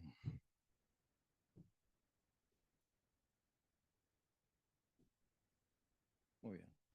Bueno, muy bien. En primer lugar, agradecer mucho también la invitación por lo que significa toda la fundación en el desarrollo, digamos, de estos programas. Agradecer muy particularmente la presencia de ustedes y también de todos los que están conectados, por poder permitir, digamos, esta instancia, porque en definitiva estas instancias se permiten porque están ustedes y hay gente que le interesa este tema. Temas que, como habrán visto, apasiona a muchos de los que estamos aquí. Y nada, yo en particular me voy a referir más a lo que tiene que ver con, ¿se acuerdan que la instancia anterior que habíamos tenido era sobre dificultades de aprendizaje, dificultades de enseñanza, que estuvimos también con el doctor Navarrete, viendo el tema de dificultades de aprendizaje, así que no me voy a detener en particular en todo lo que es la parte más general de dificultades de aprendizaje, que es lo que se aborda un poco en el diploma que tenemos, sino más particularmente en 2 aspectos que también se abordan en el diploma y que están asociados también a las presentaciones que hicieron tanto Vivian como Alejandra, que tiene que ver en el área de matemática y en el área de lenguaje escrito. Y en particular me voy a referir más al lenguaje escrito, por eso estaba bien que Vivian se extendiera un poquito más, porque a matemática le acotamos un poquito más el tiempo al poner más foco en los temas del lenguaje escrito y particularmente en lo que es lectura, que era un poco a lo que hacía referencia Alejandra. Cuando nosotros hablamos o nos referimos a la dificultad de aprendizaje, tanto en el campo de lo que son las especificidades como lo que pueden ser otro tipo de dificultades de aprendizaje, básicamente lo que uno analiza, y es parte de lo que se hace en las evaluaciones cuando se hacen diagnósticos y demás, cuáles pueden ser las posibles variables, digamos, que pueden estar incidiendo en que alguien esté presentando dificultades de aprendizaje, que no es otra cosa que de esas dificultades en ese proceso de interacción que tiene el individuo con su entorno y con su medio cultural para el desarrollo de determinadas habilidades, conocimientos y actitudes, que es lo que hoy en día llamamos, digamos, ese enfoque competencial. Cuando uno analiza eso, encontramos ciertos factores externos que van a tener incidencia en esos procesos de aprendizaje como resultado de esa interacción, como pueden ser las necesidades básicas insatisfechas, como son las desventajas socioeconómicas, que ustedes saben que suele ser un factor de mucha importancia, y cuando uno analiza, como hoy presentaba Vivian, las evaluaciones nacionales como las internacionales, se suele asociar fuertemente a las desventajas socioeconómicas muchas de las brechas que hay entre unos desempeños y otros, aunque después encontramos que a veces cuando se analizan con más cuidado esos desempeños, esas diferencias no son tan claras en algunos contextos. Cuando estamos comparando contextos sí muy diferenciados, esas diferencias aparecen más, más evidentes. El tema del ausentismo escolar y después componentes como pueden ser la falta de estimulación y los contextos alfabetizadores, como el componente instruccional. De hecho, por ejemplo, la prueba Arista del 2019 pone en evidencia, digamos, algunos de estos aspectos, cuando señala, por ejemplo, que en alumnos de tercer año de primaria, el impacto que tiene el sistema escolar para explicar el aprendizaje de alfabetización, por ejemplo, en el caso de la lectura, en alumnos de tercero de primaria, se explica por lo que hacen los docentes solo en un 21%. El 79%, casi el 80% del desempeño de alfabetización que alcanza un niño en tercero de primaria no está dependiendo de la acción que hace el docente. Así que eso ya les da la idea de la complejidad que esto tiene y la incidencia de otros factores para explicar esa alfabetización. Y si vamos a sexto de primaria, que uno diría ya van 6 años de escolarización, lo explica un 28%. Así que todo lo demás, o sea, cuando ustedes tienen 2 alumnos en la clase, que es lo que les pasará a veces habitualmente, en tercer año de escuela o en sexto año de escuela o en cualquier otro de los años, y ven que han hecho la misma escolaridad a los mismos tiempos y dicen, ¿por qué Juana lee así y Martín de esta forma? La diferencia de esa aplicación no está dada por el trabajo que los docentes hayan hecho, sino por otros factores. Así que eso muestra la complejidad que tiene. Y cuando vamos a esos factores, algunos los mencionaron, particularmente tiene que ver con 3 grandes factores, que son el involucramiento de las familias o los referentes en los aprendizajes de sus hijos. En Uruguay es en los países de América Latina con menor involucramiento de las familias en los aprendizajes. La segunda tiene que ver con las expectativas educativas que tienen los padres en respecto a los hijos, que es todo otro tema que a mí me está apasionando mucho estudiar, porque creo que uno de los grandes problemas que tenemos a nivel del sistema educativo es la pérdida de expectativas de las familias con respecto a lo que es la educación como un elemento de movilidad social, ¿no? Esa famosa cuestión del hijo del doctor que teníamos hace 50 años atrás, se ha ido perdiendo y entonces las familias no creen o no apuestan, sobre todo en algunos contextos, a que la educación realmente sea un componente de movilidad social. Y es verdad que la evidencia el apoyo, es más factible en un contexto desfavorable que uno pueda tener una movilidad social porque es jugador de fútbol profesional que porque vaya a la universidad. Así que la probabilidad de apostar al fútbol y más que al estudio es bastante grande.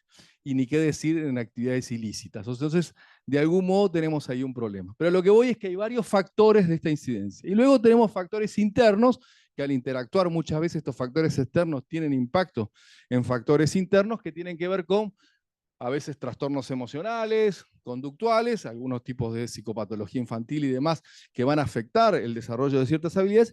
Y luego tenemos los famosos trastornos del neurodesarrollo, que van a tener impacto en el aprendizaje, tanto en el lenguaje escrito como lo puede ser en las matemáticas.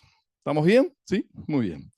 Cuando vamos ya nos metemos en los trastornos del neurodesarrollo, uno de los manuales clásicos que se utiliza para valorar lo que son los trastornos del neurodesarrollo es el DSM-5, digamos que es un manual que es desarrollado por los americanos. Hay otro que es el C11 en la actualidad, que es el que desarrollan los europeos, pero que tiene muchas similitudes, en algunas cuestiones diferencias, pero en algunos componentes son muy similares, donde básicamente se intenta identificar qué nos referimos cuando hablamos de determinados tipos de trastornos o patologías. En el caso de los trastornos del neurodesarrollo, aparecen fundamentalmente el trastorno por déficit atencional con y sin hiperactividad, los trastornos de la comunicación, que son los trastornos específicos del lenguaje, la discapacidad intelectual, los trastornos del movimiento, o del movimiento, digamos, que serían todos los que son trastornos motores, por ejemplo, el parálisis cerebral, los trastornos vinculados al espectro autista, los famosos TEA, digamos. Otro tipo de trastornos que no están demasiado, a veces siempre hay una caja ahí vacía que es para completar aquellas cosas que no podemos identificar en un caso o en otro, y que siempre ha ido cambiando de nombre, pero básicamente trastorno no especificado. Antiguamente se hablaba de disfunciones cerebrales mínimas cuando no se tenía muy claro qué era lo que había, o sea que ha habido siempre un nombre ahí para intentar ubicar aquello que no parece muy claro. Y luego tenemos los trastornos específicos del aprendizaje, ¿no? Que se ubican diferenciándolo de lo que puede ser. ¿Por qué? Porque evidentemente cualquiera de estos trastornos va a tener impacto en el aprendizaje del lenguaje escrito, como también en el campo de las matemáticas. Un chico con una discapacidad intelectual va a impactar en su aprendizaje de estas habilidades básicas, lo va a pasar lo mismo en un caso de un chico con TEL, o pasa lo mismo con un caso con un chico con TEA, etc. Así que eso va a tener impacto sobre los aprendizajes dependiendo de la severidad del trastorno y de las condiciones, digamos, de intervención y sobre todo de qué tan temprano no se hagan esas intervenciones, los efectos que puede llegar a alcanzar.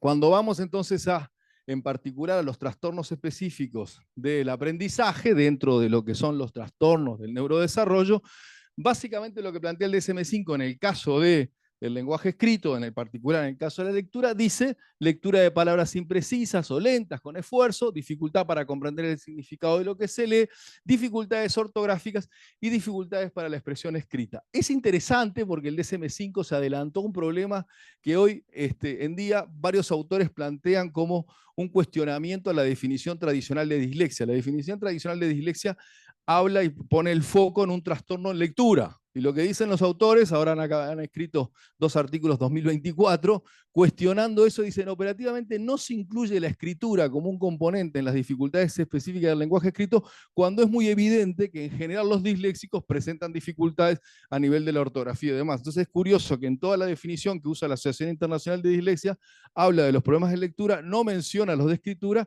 cuando incluso en edades más avanzadas suele ser el motivo de derivación, se deriva más por los problemas de escritura que no sé qué. Bueno, es un tema que está debate, acaban de salir 2 artículos, hace un mes y 2 meses, 2 meses y 4 meses de este año del 2024, de autores de alta referencia, cuestionando, digamos, esa definición por limitada. Dicen, acá hay un tema que se limita. También hacen otro cuestionamiento, dicen que operativamente tiene problemas, aunque científicamente es adecuada.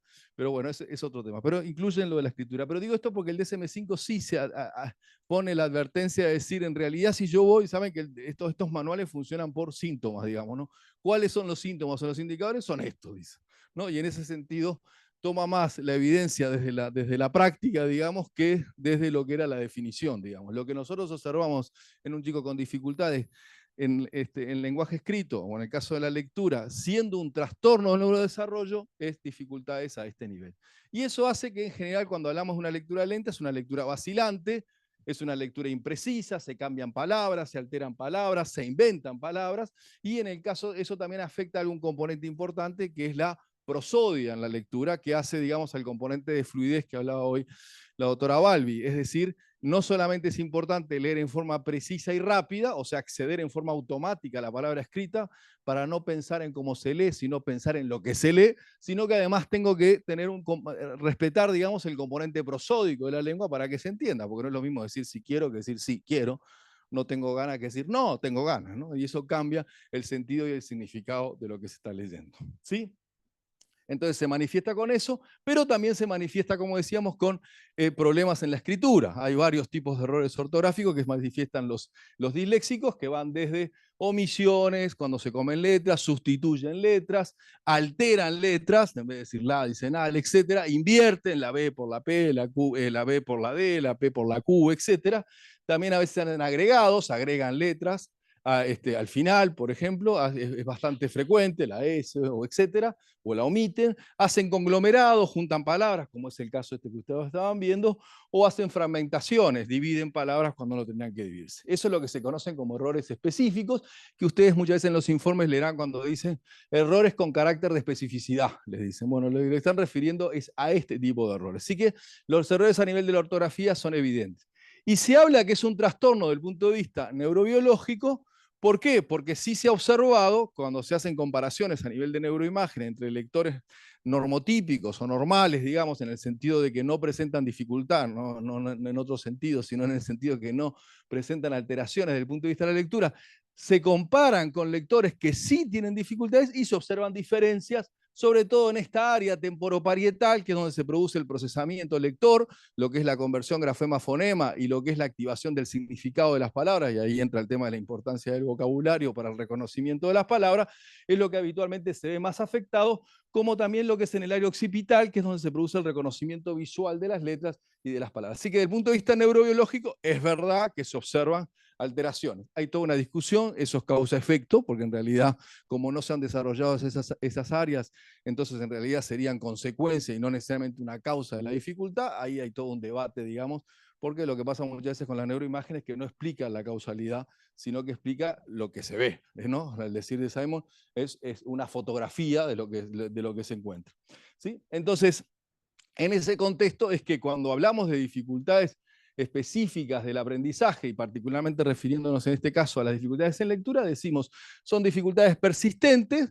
¿Por qué? Porque estamos hablando de un trastorno del desarrollo, de una alteración del desarrollo, no un retraso. No es que va un poco más lento o va a otro ritmo, como decía la doctora Balbi, sino que en estos casos estamos hablando de que se altera el desarrollo, y eso el resultado de eso es lo persistente de la dificultad. No es tan fácil generar resultados en poco tiempo, digamos, ¿no? Sino que eso va a exigir una intensidad, una secuencia y una sistematización en la intervención muy fuerte para obtener resultados. Por otro lado, son intrínsecas al individuo, estamos suponiendo de que ha habido una instrucción adecuada, porque si no hay una instrucción adecuada, entonces nos resulta difícil saber si esto es por una dificultad del individuo o porque no ha tenido la instrucción que sería necesaria.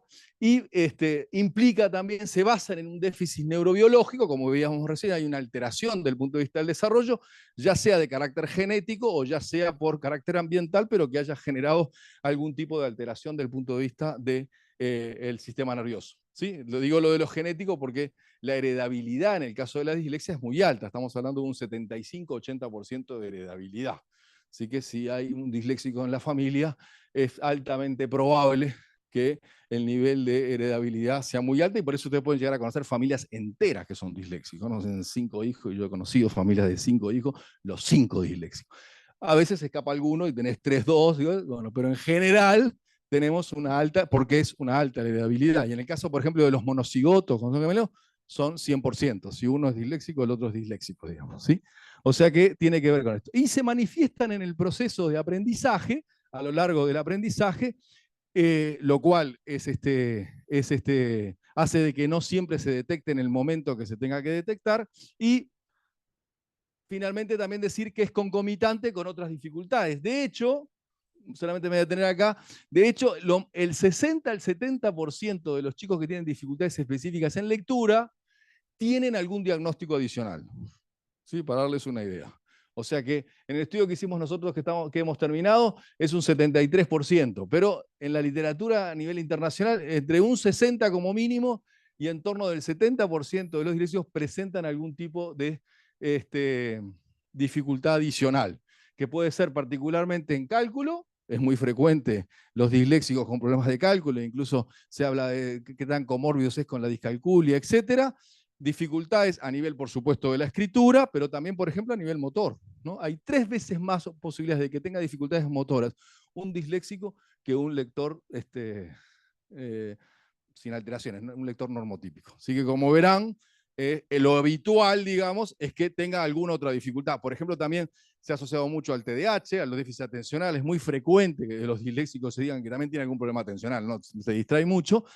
Ahí hay toda una discusión si realmente estamos hablando de que combo tiene TDAH y tiene dislexia, o si en realidad la propia dificultad de la dislexia genera, por temas de nivel de la fonología y registro en la memoria de trabajo, etcétera, alteraciones que son vistas, digamos, como una alteración desde el punto de vista atencional, pero en realidad no se podría hablar de un déficit atencional. Pero sí es verdad que es frecuente que encontremos esa sintomatología, digamos, en los disléxicos. Así que no de llamar la atención, que además tenemos la lectura, diga, también tiene problema de esto, tiene problema de esto, a lo que se suman los problemas conductuales, porque habitualmente la situación de fracaso sucesivo y demás hace que sea frecuente las alteraciones desde el punto de vista conductual. Y de hecho ustedes verán que cuando son más grandes, en general, suelen ser derivados muchas veces por problemas de conducta que por problemas, digamos, propios del aprendizaje, ¿no? Porque, como se suele decir, cuando uno está expuesto a un fracaso del punto de vista del aprendizaje, más vale salir cuanto antes, ¿no?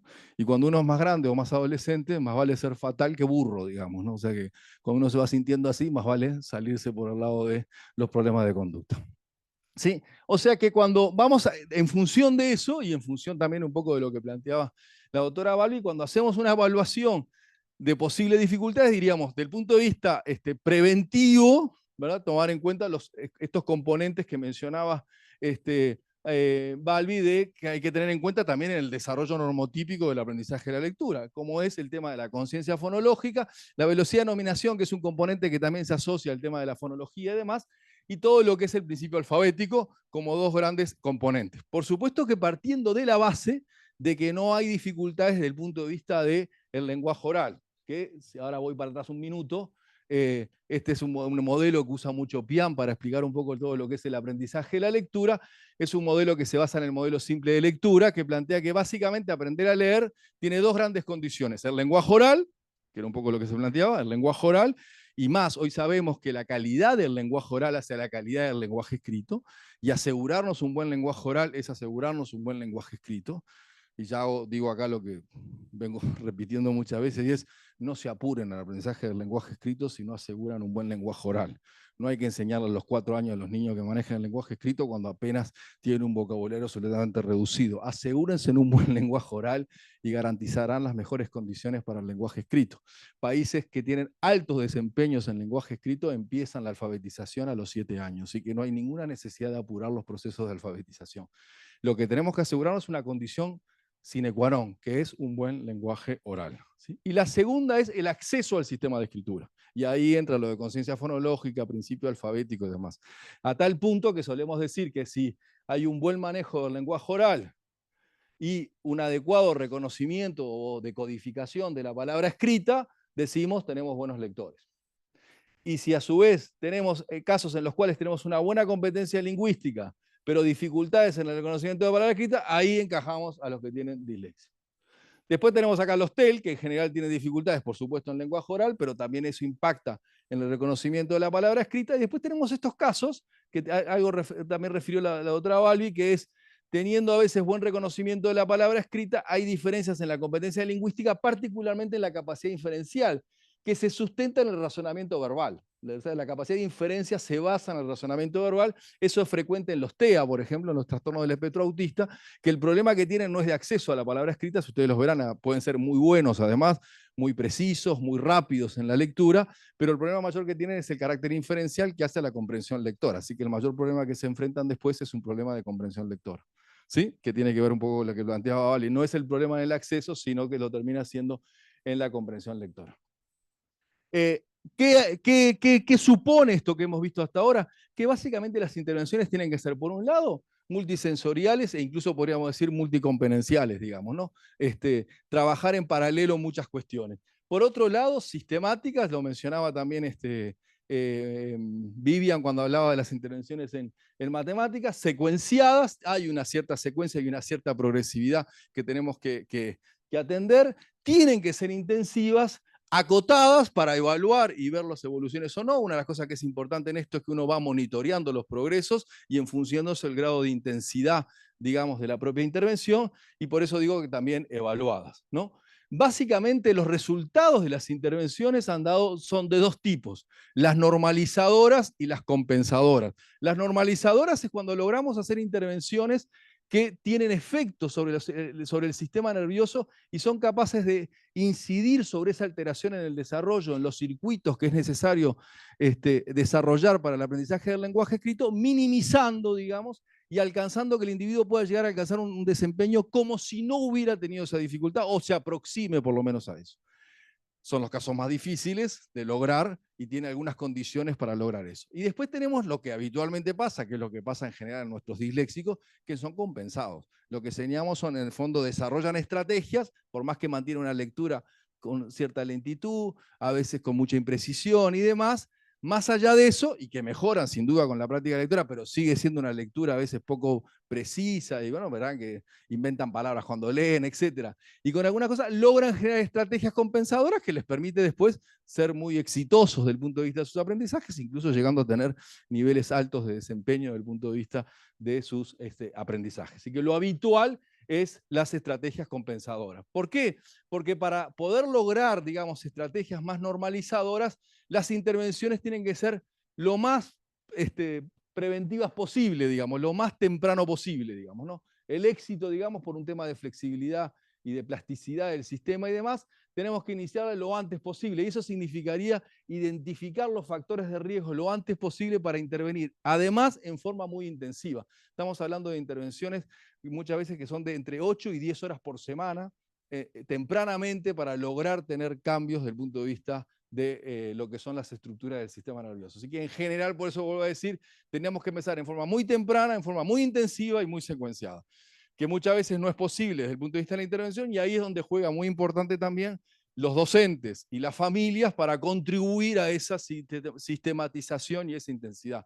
Uno de los problemas que explica por qué dependemos tanto de los contextos alfabetizadores es que la intensidad con la que debemos enseñar la lectura, como en el caso de la matemática, si tenemos esos espacios también en el espacio familiares y demás, tenemos una ganancia. Si eso se da solo en el ámbito escolar, pregúntense ustedes, miren la cara de alguno de sus alumnos y díganme, ¿cuánto leyó esta semana en mi clase este alumno? Y a lo mejor se encuentra que pasaron 2 semanas y no pudo leer. Es muy difícil en primero y segundo de escuela, la experta lograr pensar si se puede alcanzar o no la lectura. ¿Sí? Así que bueno, y de hecho es lo que uno encuentra cuando mira la evidencia, ya que hoy hablamos tanto de la evidencia, contarles un poco de la evidencia. Cuando uno analiza, este es un trabajo que hizo el profesor Jiménez de la Universidad de La Laguna en el 2019, analizando programas de intervención que tuvieran efecto. Como verán ustedes, son bastante tempranos las edades en las que interviene, y los elementos que trabaja fundamentalmente: conocimiento alfabético, conciencia fonológica, fluidez en lectura de palabras, lectura de texto y escritura. En el caso de los finlandeses, que trabajan con el grafograma, un juego de computadora que es para enseñanza de la correspondencia grafema-fonema, principio alfabético, conocimiento alfabético, conciencia fonológica, lectura de palabras, lectura de texto y comprensión. Estos eran chicos que llegaban hasta los 8 años, 8 semanas de trabajo en habilidades de decodificación y 8 semanas de reconocimiento rápido de palabras escritas. Ahí evaluaban y volvían a hacer otra vez el ciclo, digamos. Y este estudio, que es de niños de 5 años en situación de riesgo, conciencia fonológica y conocimiento alfabético. Un trabajo que hicimos nosotros en el 21 haciendo el mismo tipo de análisis. Ustedes observan acá también el tipo de intervención, decodificación, fluidez, conciencia fonológica, etcétera, en todo lo que es la etapa, digamos. Pero fíjense en las edades también, según las edades, el tipo de intervención que se hace. Y lo que más me interesa mostrarles es la frecuencia, diaria, 4 días a la semana, diaria. O sea, estamos hablando de intervenciones muy sistemáticas, muy intensivas y en forma diaria, que es uno de los problemas que tenemos en muchos de nuestros medios, de que no disponemos de ese tipo de intervenciones. Entre otras cosas porque no están incorporadas tampoco en el propio sistema escolar. Entonces muchas veces ni siquiera se pueden dar dentro del propio sistema escolar. Así que lo que se ha observado es que los mejores resultados son las intervenciones a nivel diario. Los reportes mencionan que las intervenciones deberían ir al menos, para empezar a tener resultados, entre 30 y 60 horas de intervención para obtener los primeros resultados en forma intensiva, con intervenciones diarias, y las intervenciones pueden ir entre 45 minutos y 2 horas.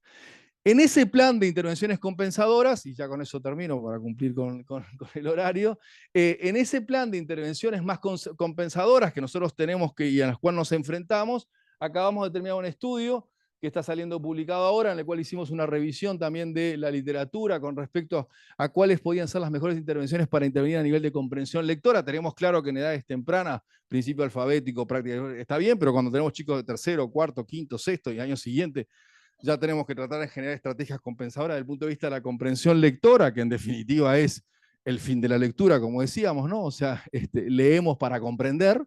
Yo discrepo con eso de que leer es comprender, sino que leemos para comprender, porque la lectura es la habilidad con el resultado, que es la comprensión.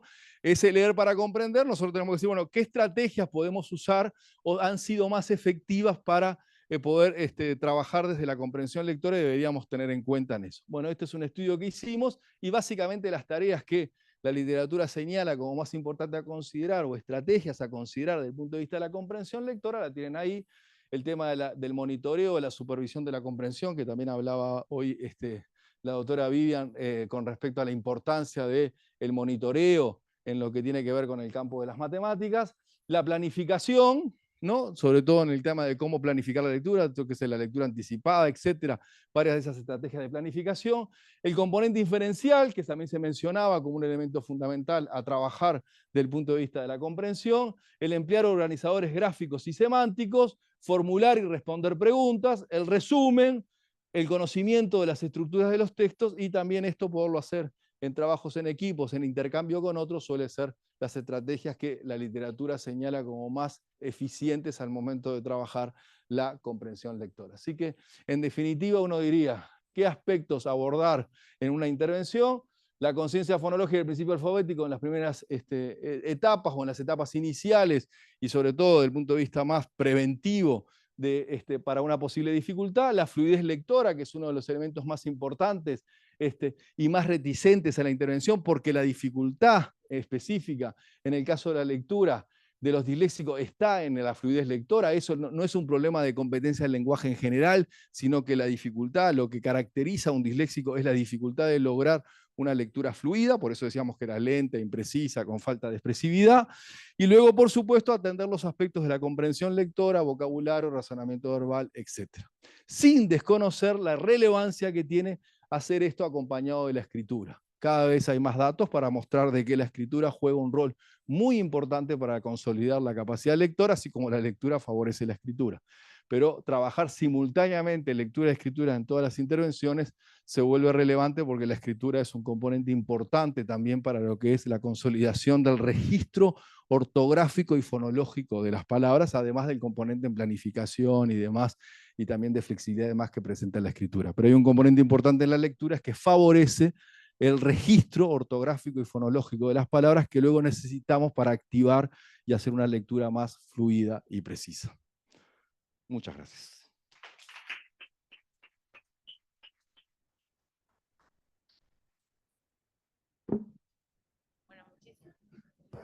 Muchísimas gracias, Ariel. Tomate un vasito de agua, por favor, que estabas ahí. Bueno, hay preguntas por aquí, no sé, Pau, también ahí si virtual alguna. Aprovechemos el espacio después de estas excelentes exposiciones. Preguntas, comentarios, algo que haya quedado ahí resonando.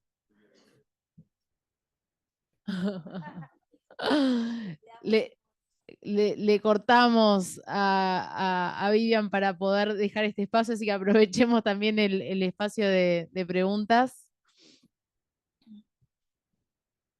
Ya, muy claro, demasiado claro. Bien. No sé si virtual, para escucharnos virtual. No, que había como muchas cosas como guías como concretas o líneas a seguir concretas en cuanto a los procesos más, digamos, a tiempo de alfabetización, ¿no? Y pienso mucho, nosotros trabajamos con adolescentes que a veces tenemos procesos de alfabetización de cero. Entonces, como en realidad, si hay una diversidad, como una diferenciación en las estrategias cuando el proceso de alfabetización ya es entrada a la adolescencia, cuando hay un montón de cosas que bueno, precursores que no están o cosas que ya pasaron como en su proceso educativo de fracaso que están como muy ancladas.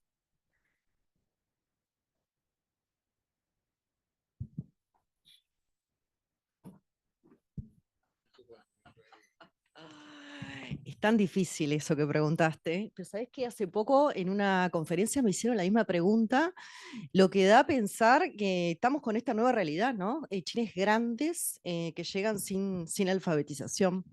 Entonces, yo no tengo experiencia ni investigación en ese plano.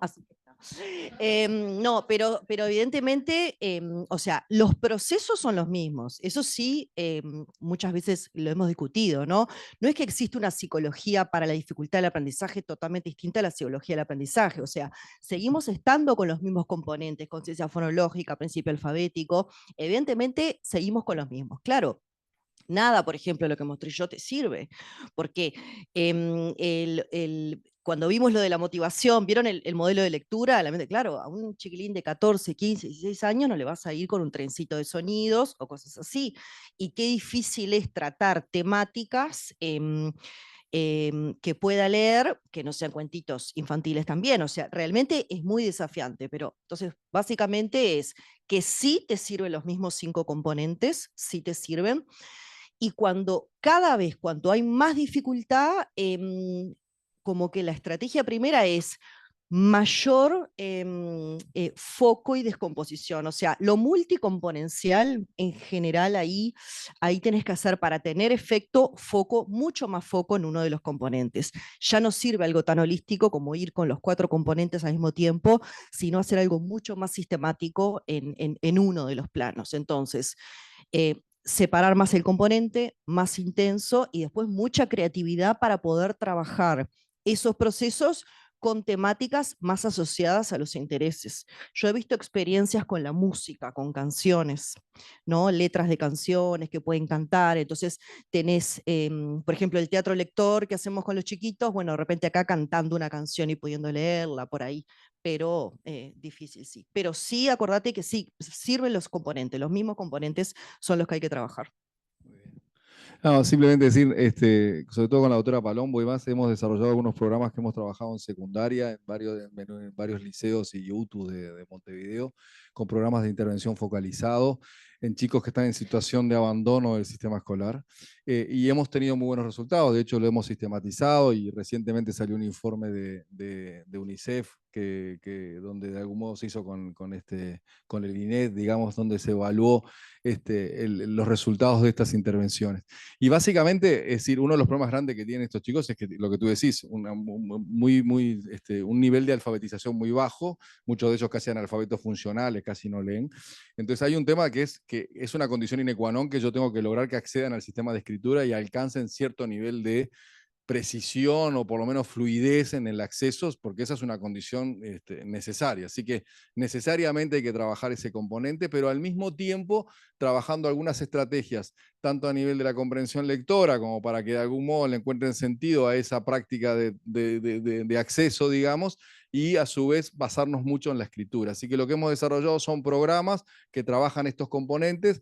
Por un lado, el componente de la práctica, por otro lado, trabajar ciertas estrategias o ciertas actividades de comprensión lectora y un soporte, digamos, también en lo que es la escritura y la producción, tanto en el componente ortográfico como en el componente de producción.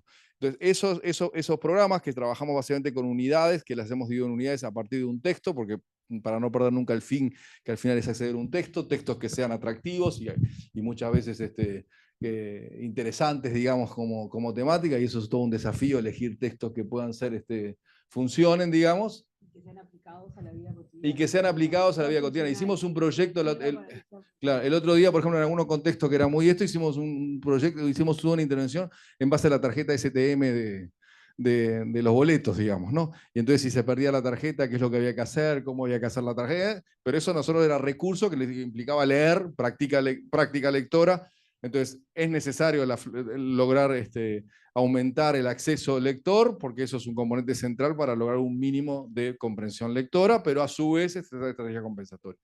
Eso está, podemos también hacértelo llegar, pero digo, nos está dando resultados y nos llama la atención porque relativamente en poco tiempo tienen una cierta intensidad esas intervenciones, hacemos intervenciones bastante intensivas durante más o menos 2 meses, muy sistemáticas y muy secuenciadas y en grupitos muy pequeños, que son grupitos de 4 o 5 estudiantes con los que trabajamos, pero estamos teniendo buenos resultados. Y después hicimos otras experiencias, por ejemplo, en el interior, en un liceo en el interior, donde en primer año del liceo acordamos con todos los profesores que todos los profesores tenían que hacer leer a los alumnos en sus clases desde su disciplina, desde el de matemática tenía que ser el problema no sé cuánto, para aumentar, digamos, la práctica lectora. Y tuvimos resultados muy interesantes también a fin de año de cómo habían mejorado eso, porque en definitiva, si vos sumabas un puchito en cada materia de lectura, al final, durante la semana tenían mucha práctica lectora, que era lo que queríamos, en un centro que en la primera evaluación que hicimos, el 73% de los alumnos presentaban niveles descendidos en lo que era acceso a la lectura, ¿no? Entonces creo que hay que generar ese tipo de práctica. Por acá en el chat hay una pregunta, también reforzando un poco la pregunta anterior. Bueno, menciona Karina que como docente muchas veces el desafío es hacer frente a adolescentes que llegan sin saber leer y escribir, así que buenísimas las respuestas. Y hay una consulta de Henry preguntando si el uso de la cursiva acelera el impacto neurológico en las intervenciones o no es aconsejable. Muy bien. A ver, ahí creo que Palombo sería mejor para responder este punto, porque es un tema que particularmente le interesa, es gran defensora de la letra cursiva y del impacto que tiene. Hay muchos argumentos desde el punto de vista del neurodesarrollo para explicar lo que supone, digamos, la cursiva y los beneficios que puede tener la cursiva en el tema de la escritura, que en relación a, yo que sé, la script o demás. O sea que desde el punto de vista del neurodesarrollo habría razones que podrían explicar. Yo simplemente quiero decir dos cosas. Una es,